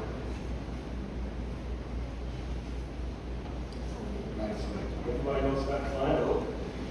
The other school to the north in Klein, they're at 88. They were at 89 in 2018. Now they're at 88. No big deal. 1 point is nothing in this scheme, this grading game. 1 point is nothing. So Klein basically did not change much at all. All right, listen, I know we got some folks in Huffman. So the high school in Huffman is called Hargrave High School. So in 2018-19, they were a solid 86, and they had good student achievement. They closing the gaps, it was averaged with at 90 and 78. So that came out to be an 86. Well, they dropped a little bit. But if you look at the mobility rate, they had 10.5, and now their mobility, it went up a little bit, 8.2. What was it that was different? Okay, they had a 9% special education rate in 1819, and their special education rate now is 11.8. Why? I've got to explain this.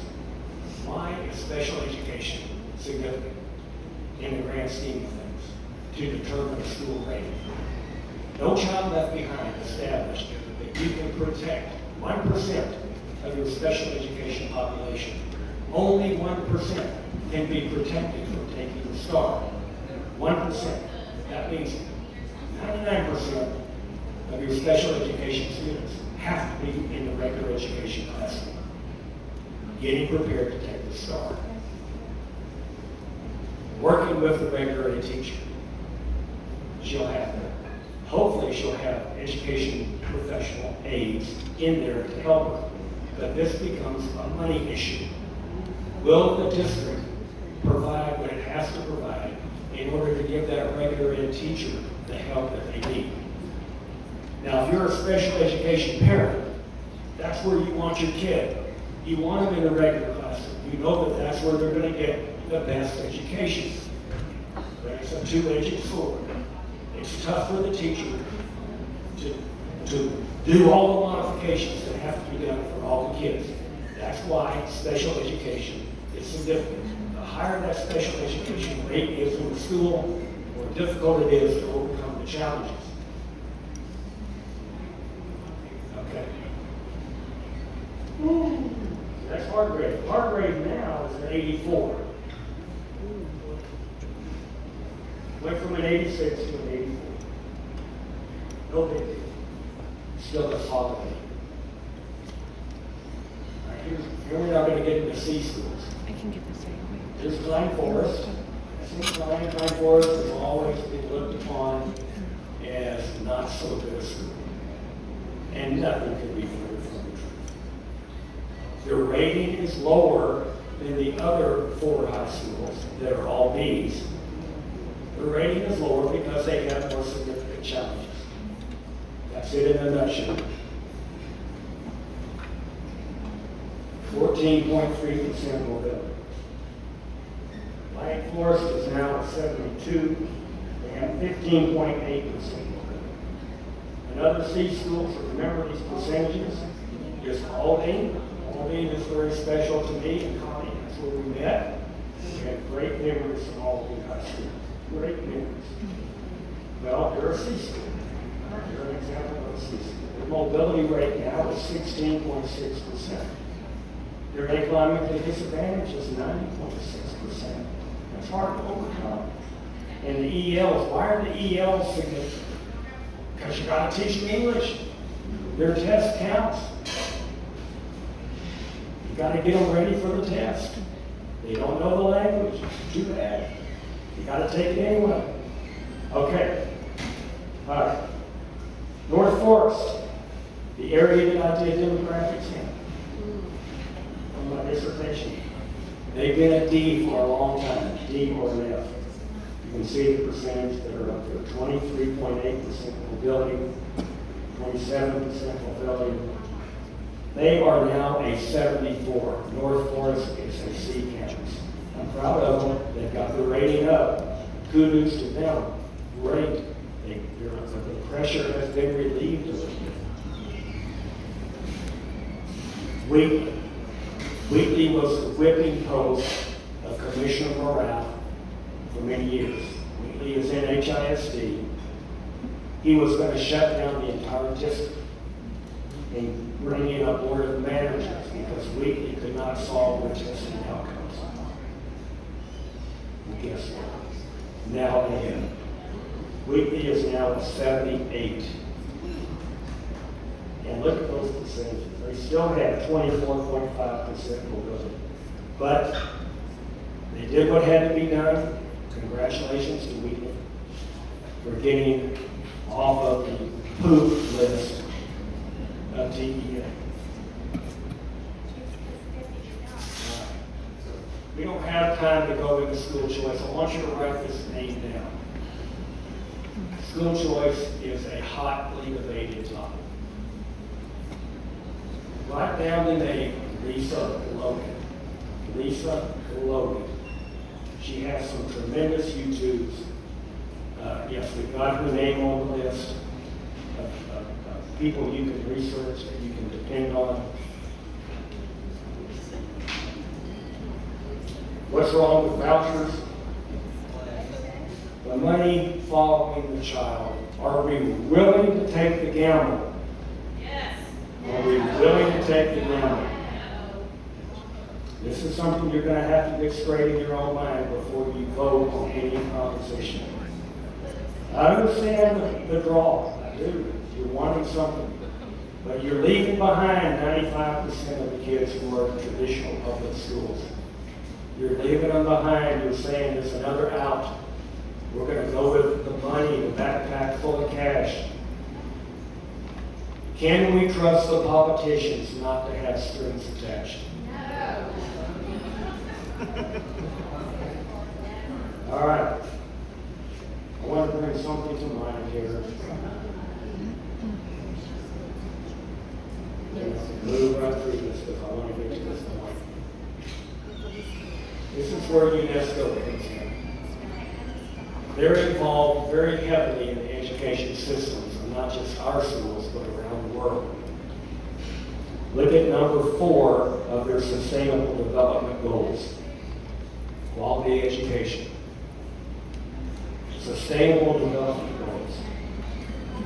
This is what Lisa Logan has been able to find out in her research. This is why I strongly, before you cast a vote for vouchers, to acquaint yourself with the research that Lisa Logan has done. She's on YouTube.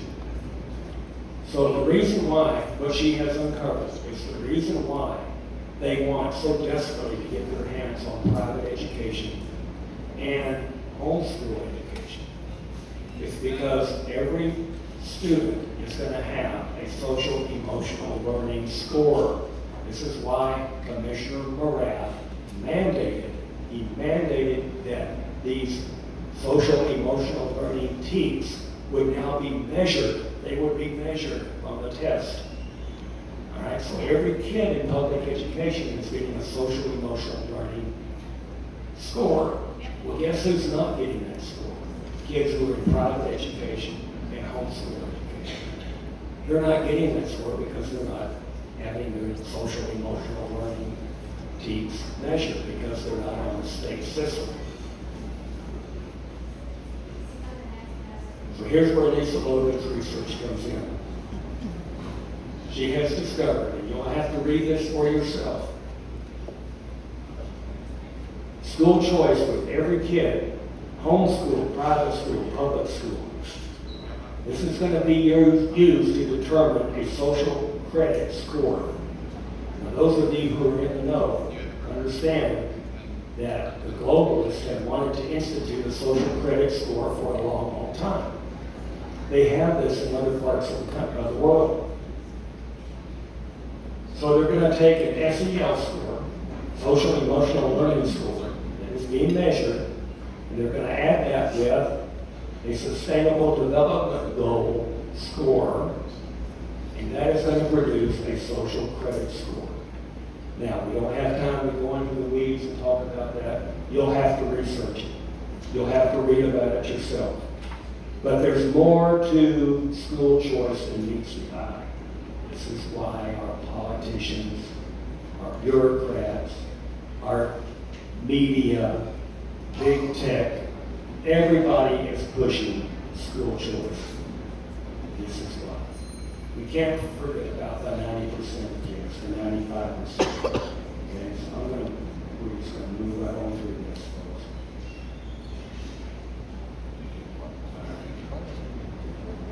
So,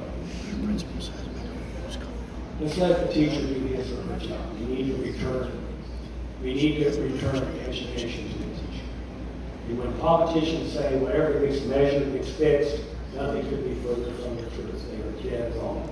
Politicians and bureaucrats have had that situation for 35 and 40 years. They have yet to get it right. What other business model would put up with that type of failure?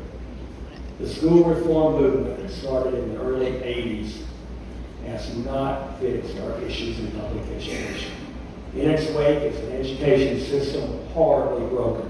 That's why so many people are exiting the public school system. It's why so many teachers are exiting from their profession. And I've been asked by state senators and representatives alike, if we don't have a state test to measure performance, how will we know if Johnny can read?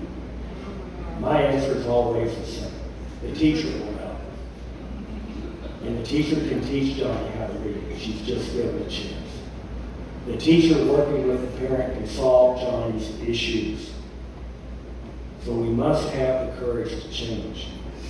We must have the courage to separate from the U.S. Department of Education and UNESCO.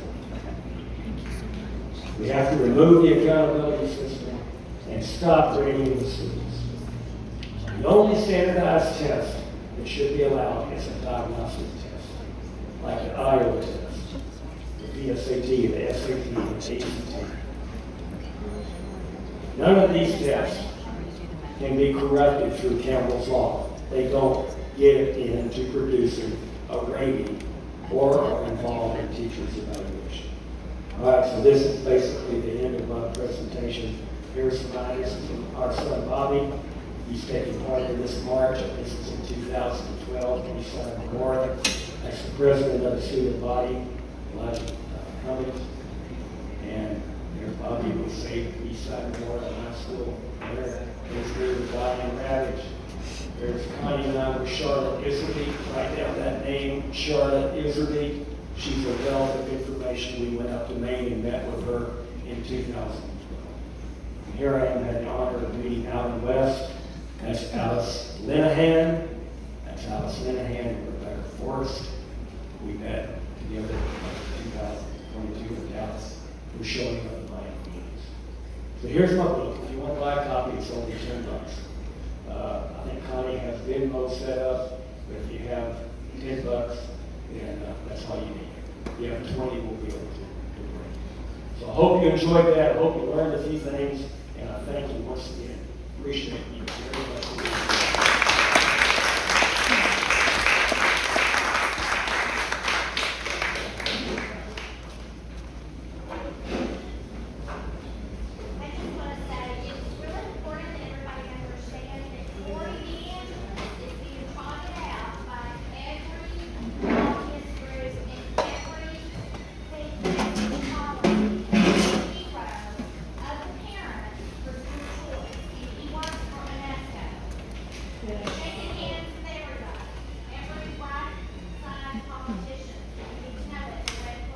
If you have a comment, a helpful comment, write it down on your index cards, and we're going to come by and get questions as we get a couple more people to come and share. And I know it's been a long evening, but thank you very much, Pat, for sharing all that research that you did. I know this one closes. But Melissa Martin is with the Innovative Teachers of Texas. So we have a current teacher in the house who you've heard about the teacher unions and other different groups, teacher associations. So Melissa was going to come and share with you an alternative, a conservative alternative that you can go back and share with teachers and principals.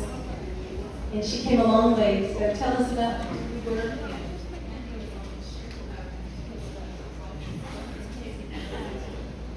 Hello. It's good to see you, and it's good to see you. So my name is Melissa Martin, and I came up here with my colleague Todd Taylor. We're both current public school teachers. I actually taught in Tomball for 11 years. That's how I came up Connie. It was a wonderful experience, but my husband and I relocated, and I'm now in Deer Park. I'm not here representing Deer Park, okay? I'm here representing Innovative Teachers of Texas. So, you know, one of the things that you talked about is having the courage to change.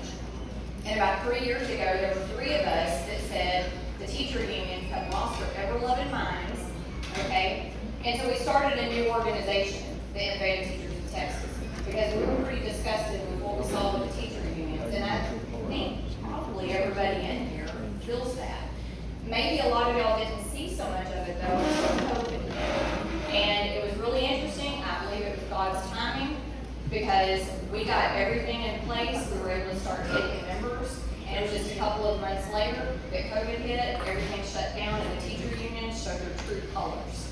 So we actually have a group that, I'll be honest, we don't want liberal teachers, okay? We want to keep it conservative because we don't want the leadership eventually to change. There's another group here in Texas. Should I call them out? Okay, ATPE, Association of Texas Professional Educators. I belonged to them for years and years, and they were the conservative choice. But they've gone far left, okay? They even have trainings about LGBT and just all of the things that, you know, don't stand with traditional Texas values. So I can tell you from Innovative Teachers in Texas, we're very opposed to critical race theory, and we're vocal about that. We're also opposed to the sexualization of children.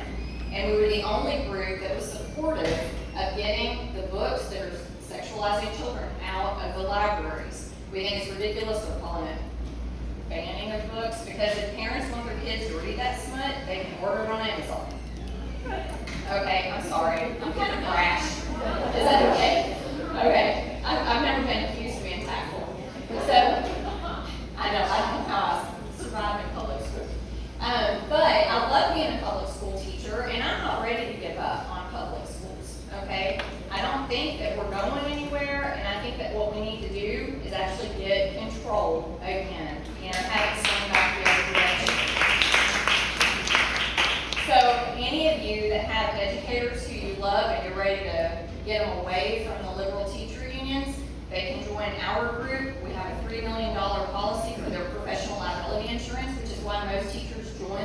organizations to begin with.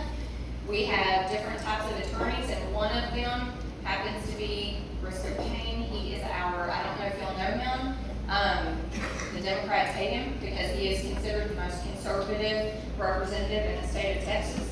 And he is our attorney for if we have any civil rights issues, and we know that he really will take care of us because he's quite conservative. He and I get along great because he doesn't have a good filter either. But if y'all have any kind of questions, Todd brought a bunch of these and he was passing them around. If you guys can help us get the word out, because we need our conservative volume to rise. It's, for a long time, we were very politely quiet, and it's time, I still think we need to be polite, but it's time for us to get loud. And as teachers, we have to be courageous. It's time for us to stop being scared of speaking up. So that's what I'm here for, just to let you know that we exist. We have members all over the state. It's crazy. I don't know how people in El Paso found out that we exist. Because there were 3 of us that started this organization. 2 of them are in Austin, and then of course I'm in Deer Park. We actually opened our state office in Deer Park. We're known as the birthplace of Texas down there, which I think there's like 10 cities in Texas that claim that. But it's kind of cool that we have our state office down there. So if you have any questions at all, I'd love to answer any questions about what we stand for, what we provide, the benefits, and all of that kind of. Are there any other teachers besides Todd and me here? No? That's it? Okay, well, if you're a retired teacher, we have membership for you too, and it barely costs anything, and it's like $10 a year. So that way you can just add to the membership, help the volume get louder. So, and that's really all I have for you. Thank you for listening. Thank you, Melissa, for coming all the way from Deer Park. Okay, our last presenter tonight is another Yellow Rose Committee, Education Committee member. Megan Jasper is a Tomball ISD resident and parent of an elementary student in Tomball ISD.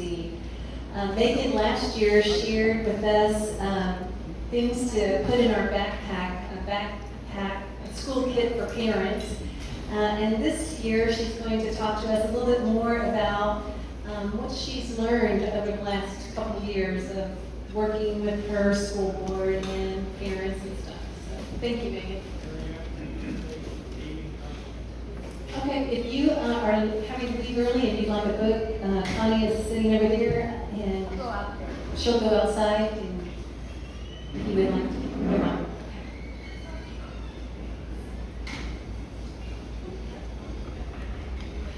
Hi, I'm Megan Jasper.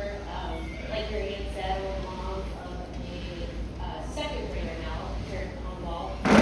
And just a quick background about myself. I grew up, I was a semi-professional tennis player, went to college on a tennis scholarship. So I've always been really competitive and had strategy and wanted to win. And I have now brought this into by advocating for kids and parents in the districts. So with that said, I've learned a lot, done a lot of research over the past 2 years. I should also say that I've been a senior analyst for about 20 years, research analyst, Six Sigma Green Belt. I'm also a certified business analyst professional. So I love to dig into the data, I love to research, and my friends call me cross-ref and FBI, because I can figure this. I have my own little resources to figure stuff out quickly. So, with that said, I'm gonna send my speech to MaryAnn. It's got a lot of links in it. 2 opt-out forms. So one of them is SEL, which I think Pat talked about earlier with the blockchain. What's happening right now is with these surveys in schools, they're taking your children's data and either selling it or they're using it for this, they're using it for what you spoke about, for this new global credit system. So this is just the beginning. So there's a PowerPoint presentation about that, how it works, and then I have an opt-out form of SEL and these surveys so that your children do not have to take this at schools. And this data will not be collected on your children without your knowledge. I also have one to opt out for vaccines, for vaccinations for schools. And then I have another one that's just a general affidavit to opt out of like sex ed, suicide counseling without your permission, and a lot of other things. So I wanted to get into how I started doing things, which is research. I'll start with the school board. I started asking myself questions like, who's on my school board? When are the elections? So I know there's, like in Tomball, there's 4 positions open this next cycle in November. So do you guys know if you're in Tomball, who's up for re-election? Or did you know that there's an election for people if you're in Tomball? Yes, okay. So the next thing is, I like to go and look at the voting history regarding district issues. Do they align with my values, or are they totally out in left field? You really have to do your research because no one else is going to do it for you. Do they have kids attending a school district? I look at their social media, and I'll tell you right now, the number one thing that every single parent needs to do is check your child's teacher's social media. Every single teacher that your child has, go look at their Twitter, their Instagram, their Facebook, Google them. You will find a wealth of knowledge about them. I've helped some other parents, and I have found very far left. I'm going to have a secret Amazon book list for parents to donate to because they're not allowing these books in our libraries. And for the most part, teachers are great. We want to be allies with teachers. There's just a few that have kind of spoiled it for others. And once you've lost trust, it's hard to get it back. You know, they have to earn it back. And, you know, they spend a majority, 8 hours a day with your child. Your child sleeps for probably 10 hours, so that's 18 hours. Then 6 hours are with you. And that's getting them ready for school, getting ready for bed, blah, blah, blah. So really you have to hone in on that 8 hours when they're at school and who this person is that's watching their kid and what their values are and if they align with your values. Oh yeah, we're going to talk about getting involved. Every single parent can get involved with their kids' education. And I'm not talking about the PTO, and I'm not knocking the PTO. I feel like the PTO is more about fundraising, and that's great. But I'm more about a bigger picture and making changes. So I would say attend school board meetings.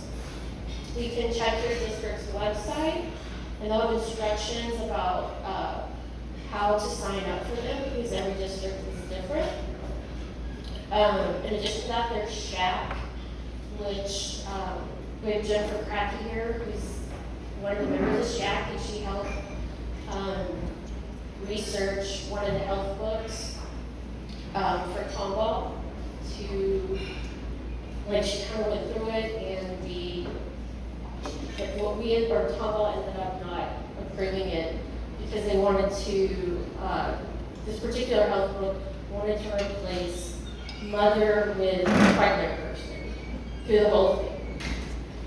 So it's just like having conservative people on some of these committees that just are not into this woke culture of, yes, a boy, a man, can have a baby and confusing our kids. There's Watchdogs, which is for men, uncles, grandfathers, dads. They can the schools and helped out with different things there. Conservative organizations for parents and teachers. I wanted to say Moms for Liberty is great. We've got MaryAnn here, who's from the Dallas area. She's Moms for Liberty chapter chair. There. We've got Mama Bears Rising. We've got Jennifer Crafty again, who's here. We've got ACT, which is Actions to Change Everything. We have Donna Stallone in the back, who's a major part of that in this area. Sorry. We've got True Texas Project, again, Jennifer. And No Left Turn in Education. And I would say, I joined Conservative Teachers of America, their Facebook group. If you're a parent and you want to know what's happening with conservative teachers, that is a great group to join. I am in there and I ask questions about what are you guys facing, what do you need from parents. A lot of these teachers are scared, they can't speak up. If they do, they get fired. If they do, they'll get harassed by liberal coworkers that are part of the AFD. So that's kind of like their safe place. And I'll tell you right now, they wear yellow on Thursdays. That's their thing. So it's kind of like a secret message. So if you see teachers wearing yellow on Thursdays, they're part of this conservative group. I dress my son in a yellow t-shirt every Thursday. And so if his teachers are conservative, they know he's part of the group. Because I want to support them, they're great. They're just as frustrated as the parents. And I will say this too. Some of the things that parents have in common with the teachers is that we don't like TEA. I personally feel they suck. They're hard to get in touch with. It's just a black hole. The other thing that parents and teachers have in common is that we don't like standardized testing. It's not about the kids anymore, it's about the money and about the school rating. And we need to go back to the children and educating children. And then, the other thing that I would also recommend is to take a look at the different organizations that teachers and administrators are members of in their conferences, because I do that regularly. I go and take a look at what conferences are coming up for TASA, TASB, the South by Southwest Education. There's also the Texas Association for Supervision and Curriculum Development. And again, I think Priscilla mentioned the Holsworth Center. I go and I take a look at what's happening there. And then these two are the best, because these two were not on my radar probably a year ago, but they sure are now. And they should be on everybody's radar. And that is, these are the Texas Association of School Library Administrators. They are woke AF. They want, and I'm not saying about book banning, I'm talking about having appropriate books in schools. Just getting the inappropriate board books out of school that should not be there for elementary children, junior high school kids. Period. It's common sense. And the other one is the Texas School Counseling Association. Let me tell you, these school counselors, they're woke AF as well. They are.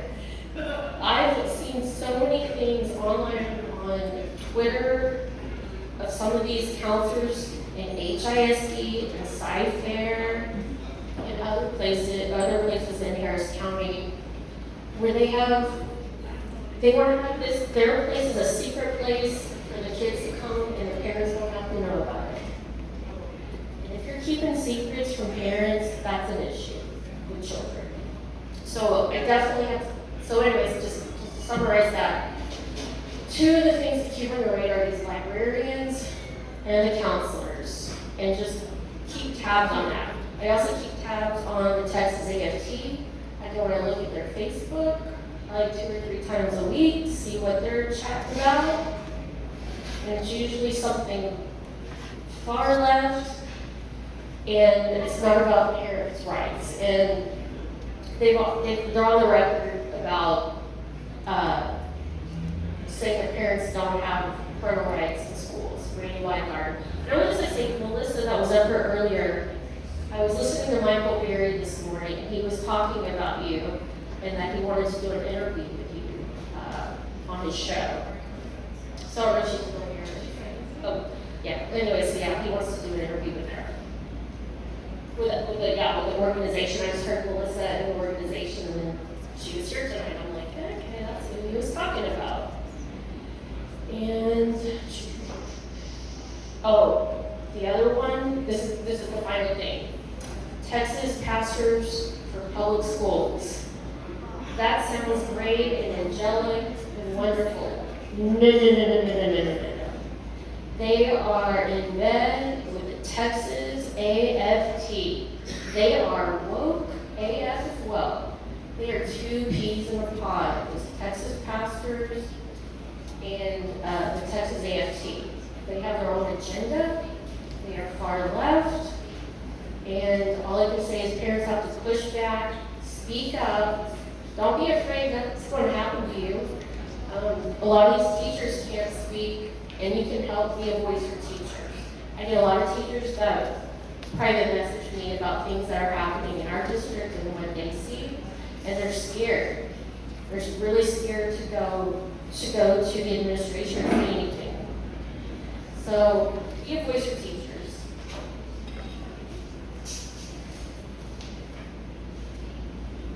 Okay, the TEA Government State Board of Education next meeting is August 30th to September the 2nd.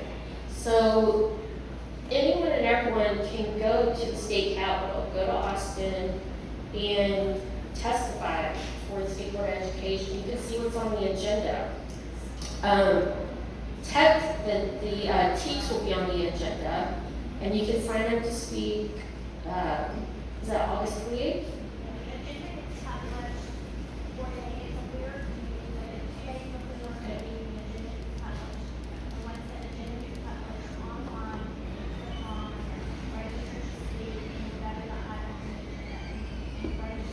Yeah. Okay. So that's like another really powerful, way to talk to the people that represent us. Well, unfortunately, wasn't here tonight. He's our representative. That was another thing, is know who represents you. And the handout or the spreadsheet that I have for MaryAnn that she's going to send out, I have his email address and a little bit about the TA, their responsibility, and like MaryAnn. And again, ultimately, we need to get back to just educating kids. Math, science, reading, writing. I mean, it's very simple. There's a lot of other noise that is getting thrown in. And it all boils down to the government and money. And it's not about these kids anymore. It's really disturbing and sick. So parents have to stand up and push back. And that's what we've been doing the past couple of years.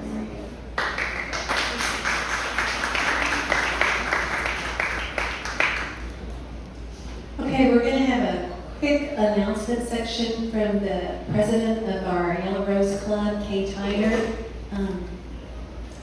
So Kay's going to come share with us. And while we're giving announcements, if you have any questions for any of the speakers, come up. Okay. Thank you, MaryAnn. I promise to be really brief because you guys have been incredibly patient. I think we told you we'd get you out of here at 7:30, and it has to be pushing me. I haven't checked lately, but thank you all for coming. If you'd like to know more about Yellow Rose Republican Women, our website is yellowroserw.net. And our next meeting is next Tuesday at Harris County Smokehouse, just down the road on 2920. And we're having a really funny and informative speaker. B.B. Jensen. She's got a background in petroleum industry, but she has launched a career as an author, and she's done some children's books focusing on the myths of green energy, and I think it would be really interesting and fun. And then I have one other thing I want to make you aware of. On September the 8th, we're doing our big fundraiser. We raise money to give to local candidates, and our featured speaker is Sheriff Mark Lamb, the American Sheriff. Most of you have seen him on TV probably. He's a big spokesman for securing our borders. He's from Arizona. I think he also would be interesting and fun. It's a Western themed fundraiser. We're calling it boots, chaps, and cowboy hats. You don't have to get dressed up. Just come have some barbecue and listen to Sheriff Lamb. In addition to do his work in raising awareness about border issues, he has recently paired with Catherine Engelbrecht of True the Vote. Elections happen to be my big passion, and he is organizing sheriffs to help enforce election codes when local police and others are turning their back on you. So anyway, I would appreciate it very much if you could come out and support us, local law enforcement, and Sheriff Lamb. I have forms here if you want to get tickets. And with that, I think I'm done. Thank you all for coming.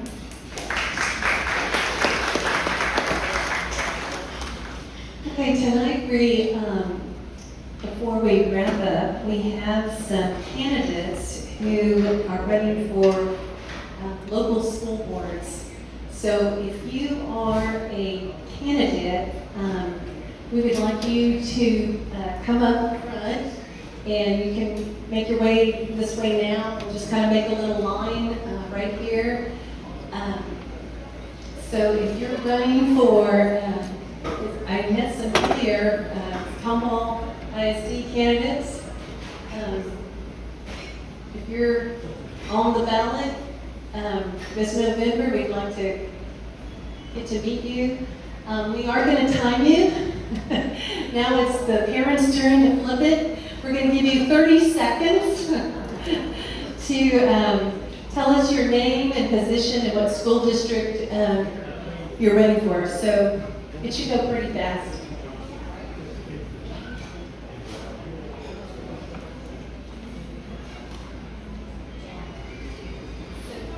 So we have a little timekeeper, just like the school boards have. We have our own timekeeper. And we'll let you know when your 30 seconds is up. Okay, so your name, position, school district. Barbara Carroll, position 2, Huffman ISD. I'm just for the kids, okay? They need a better education, and we need to fight for it. Okay? A couple of excuses. Yes, Mark Lubkowski, thank you for letting us come up here. I'm position 4, Tomball ISD. I'm a high school graduate from Tomball High School, along with my wife and my 3 children. Been there a long time. I want to keep Tomball, and the most important part for me is making sure that our district takes care of the students, parents, and taxpayers, and employees of the district.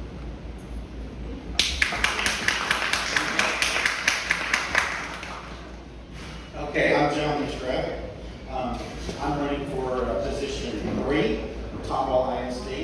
I've been serving on the board for 22 years. I'm a native of Tomball, graduated from Tomball High School. I think we're doing some amazing things here, and I look forward to being able to represent the community going forward. So, thank you very much.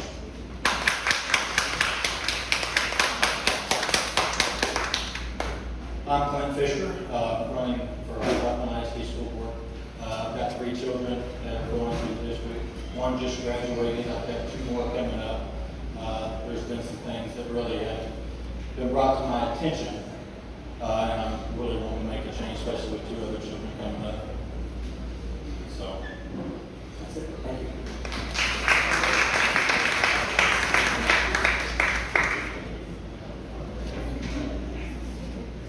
How's everyone doing? Greg Nason from Huffman. I'm running for Huffman ISD School Board. The reason I got involved in this race is when you actually take time to go out to these school boards meetings and you get to see what's really going on behind closed doors, it's pretty disturbing. So, and what made me really motivated was in 2020 when my son was a senior at Huffman. He was the commander of the ROTC program. And I got a phone call from the principal that told me my son was going to receive 3 to 5 days suspension. Well, my son's type, he don't get in trouble. He's a good boy. And I know all your parents, y'all got good kids too. But really, he has never been in trouble a day of his life. And I said, well, what's going on? I thought maybe he got into a fight or something. And the principal said, well, it was because of misuse of a cellular device in the public school. All these kids have cell phones, every one of them. They do their homework and everything, and they look stuff up on their cell phones. So when I started looking into it, I said, well, let me talk to my son. And when I got home with my son, I said, what's going on? He said, well, Dad, he said, one of the cadets was in class this morning, and he took a video of a young lady playing on her phone, and she refused to stand for the Pledge of Allegiance. And I said, what'd you do? He said, I posted the video. I said, okay. I said, did you put anything provocative or anything on there? You threatened her or anything? He said, no, sir. I just told her how disrespectful she was being because all the men and women that have served this country and died. And I called the principal back and I said, man, there's something just ain't right here. Huffman's supposed to be a conservative school.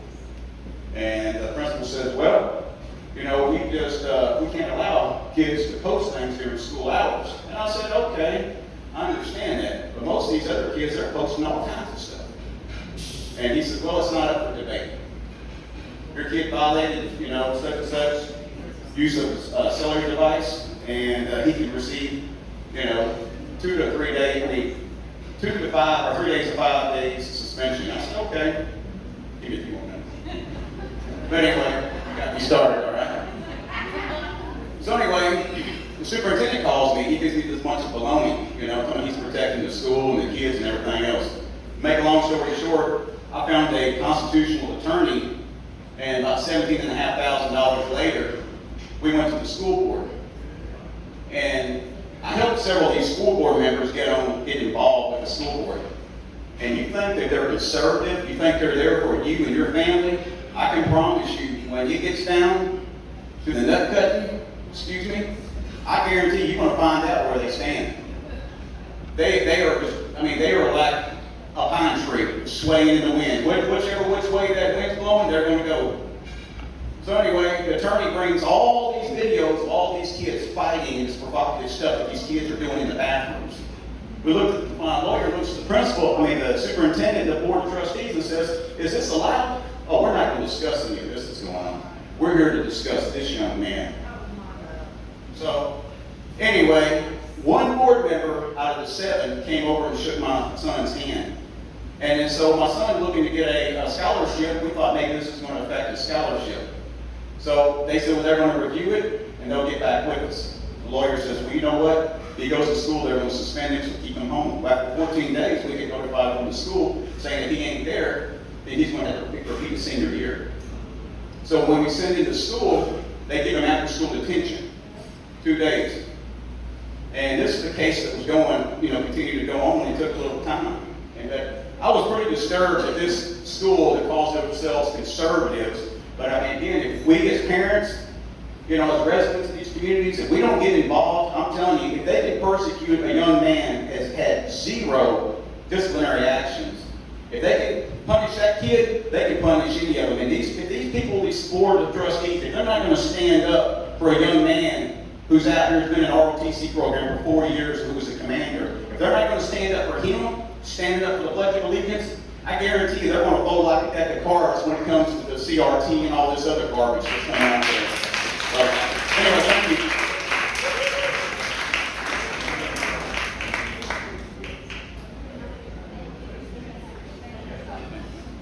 Good evening, I'm Michael Pratt.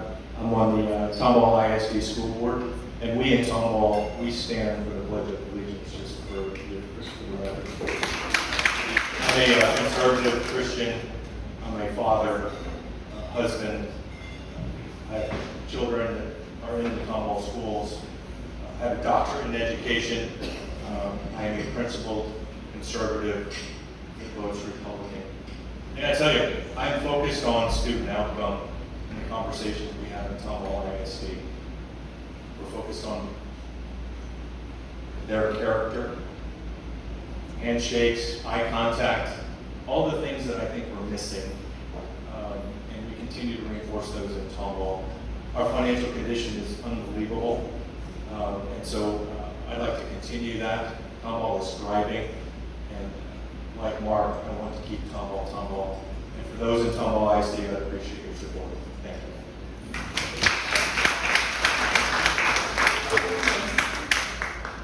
Good evening, my name is Jasper, and I'm a first-time candidate for Tomball ISD School Board Position 3. I run for school board because I'm a concerned mom. That's it. I would like a chance to represent our school board while my kids are in school. I have an elementary school student and a junior high student, and I'm passionately invested in defending Christian conservative values in our schools, and that's what I'm all about. I will not back down for it.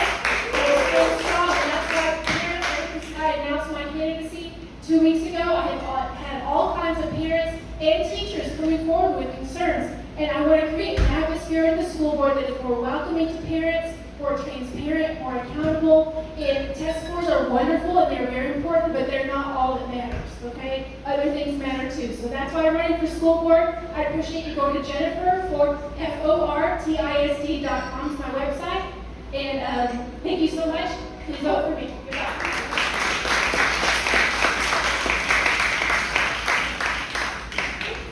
First off, I want to thank Mary and the ladies for putting all this together. Thank you, Pat Huff.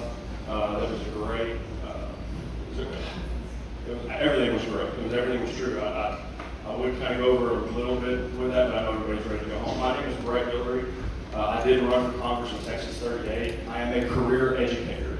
My entire family is teachers. In fact, we left Louisiana to come over here because of our fantastic public schools and how we invest in them. I am a big proponent of public schools. But I'm also running for fiscal accountability. We want to make the district is growing. So in growing, you're going to have challenges to that growth, but we want to grow the right way. Coming back to the SDL and the CRT, well, if you look at it in some ways as a Trojan horse, you'll really understand it. You'll be presented like a present. You'll go, oh, this is nice. You're teaching kids about empathy and things of this nature that we want to teach our kids. But then it'll go directly off into, well, this person that is, committing crimes or skipping class or this, that, and the other, we need to, that person's the victim. Is a criminal a victim? No. That's why we're going to elect someone like Ms. Wheeler. I wish she was here, but sorry. Round of applause for Ms. Wheeler. Hopefully our next Harris County judge. I'm also a big CTE proponent. I believe in the trades, and I think we should have the right trades. I teach construction and welding. I think that we need to invest more in those trades. Anything from, we have hundreds of different programs that are allowed by the state.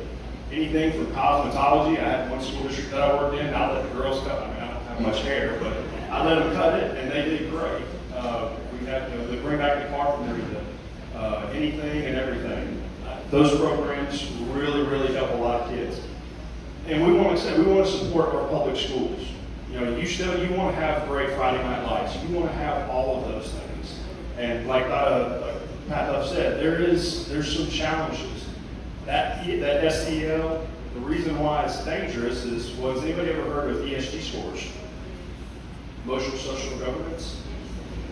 Some of you work for some big companies and you hear about that. Well, that SEL score basically turns into an ESG score. Y'all heard talk about Lisa Logan. I've spoken with Lisa Logan plenty of times. I've just connected with Miss Lynn Davenport. She's fantastic. I believe you're running for Dallas. Oh, I'm sorry. Well, Lynn does, I'm sorry. Jasper, I've listened to that a few times. But Lisa does great, Lynn does great, and it'll really explain it on how it is a Trojan horse. And I think that we need people, on the board who understand these things. I'm on the front lines of it. And I see things like this every day.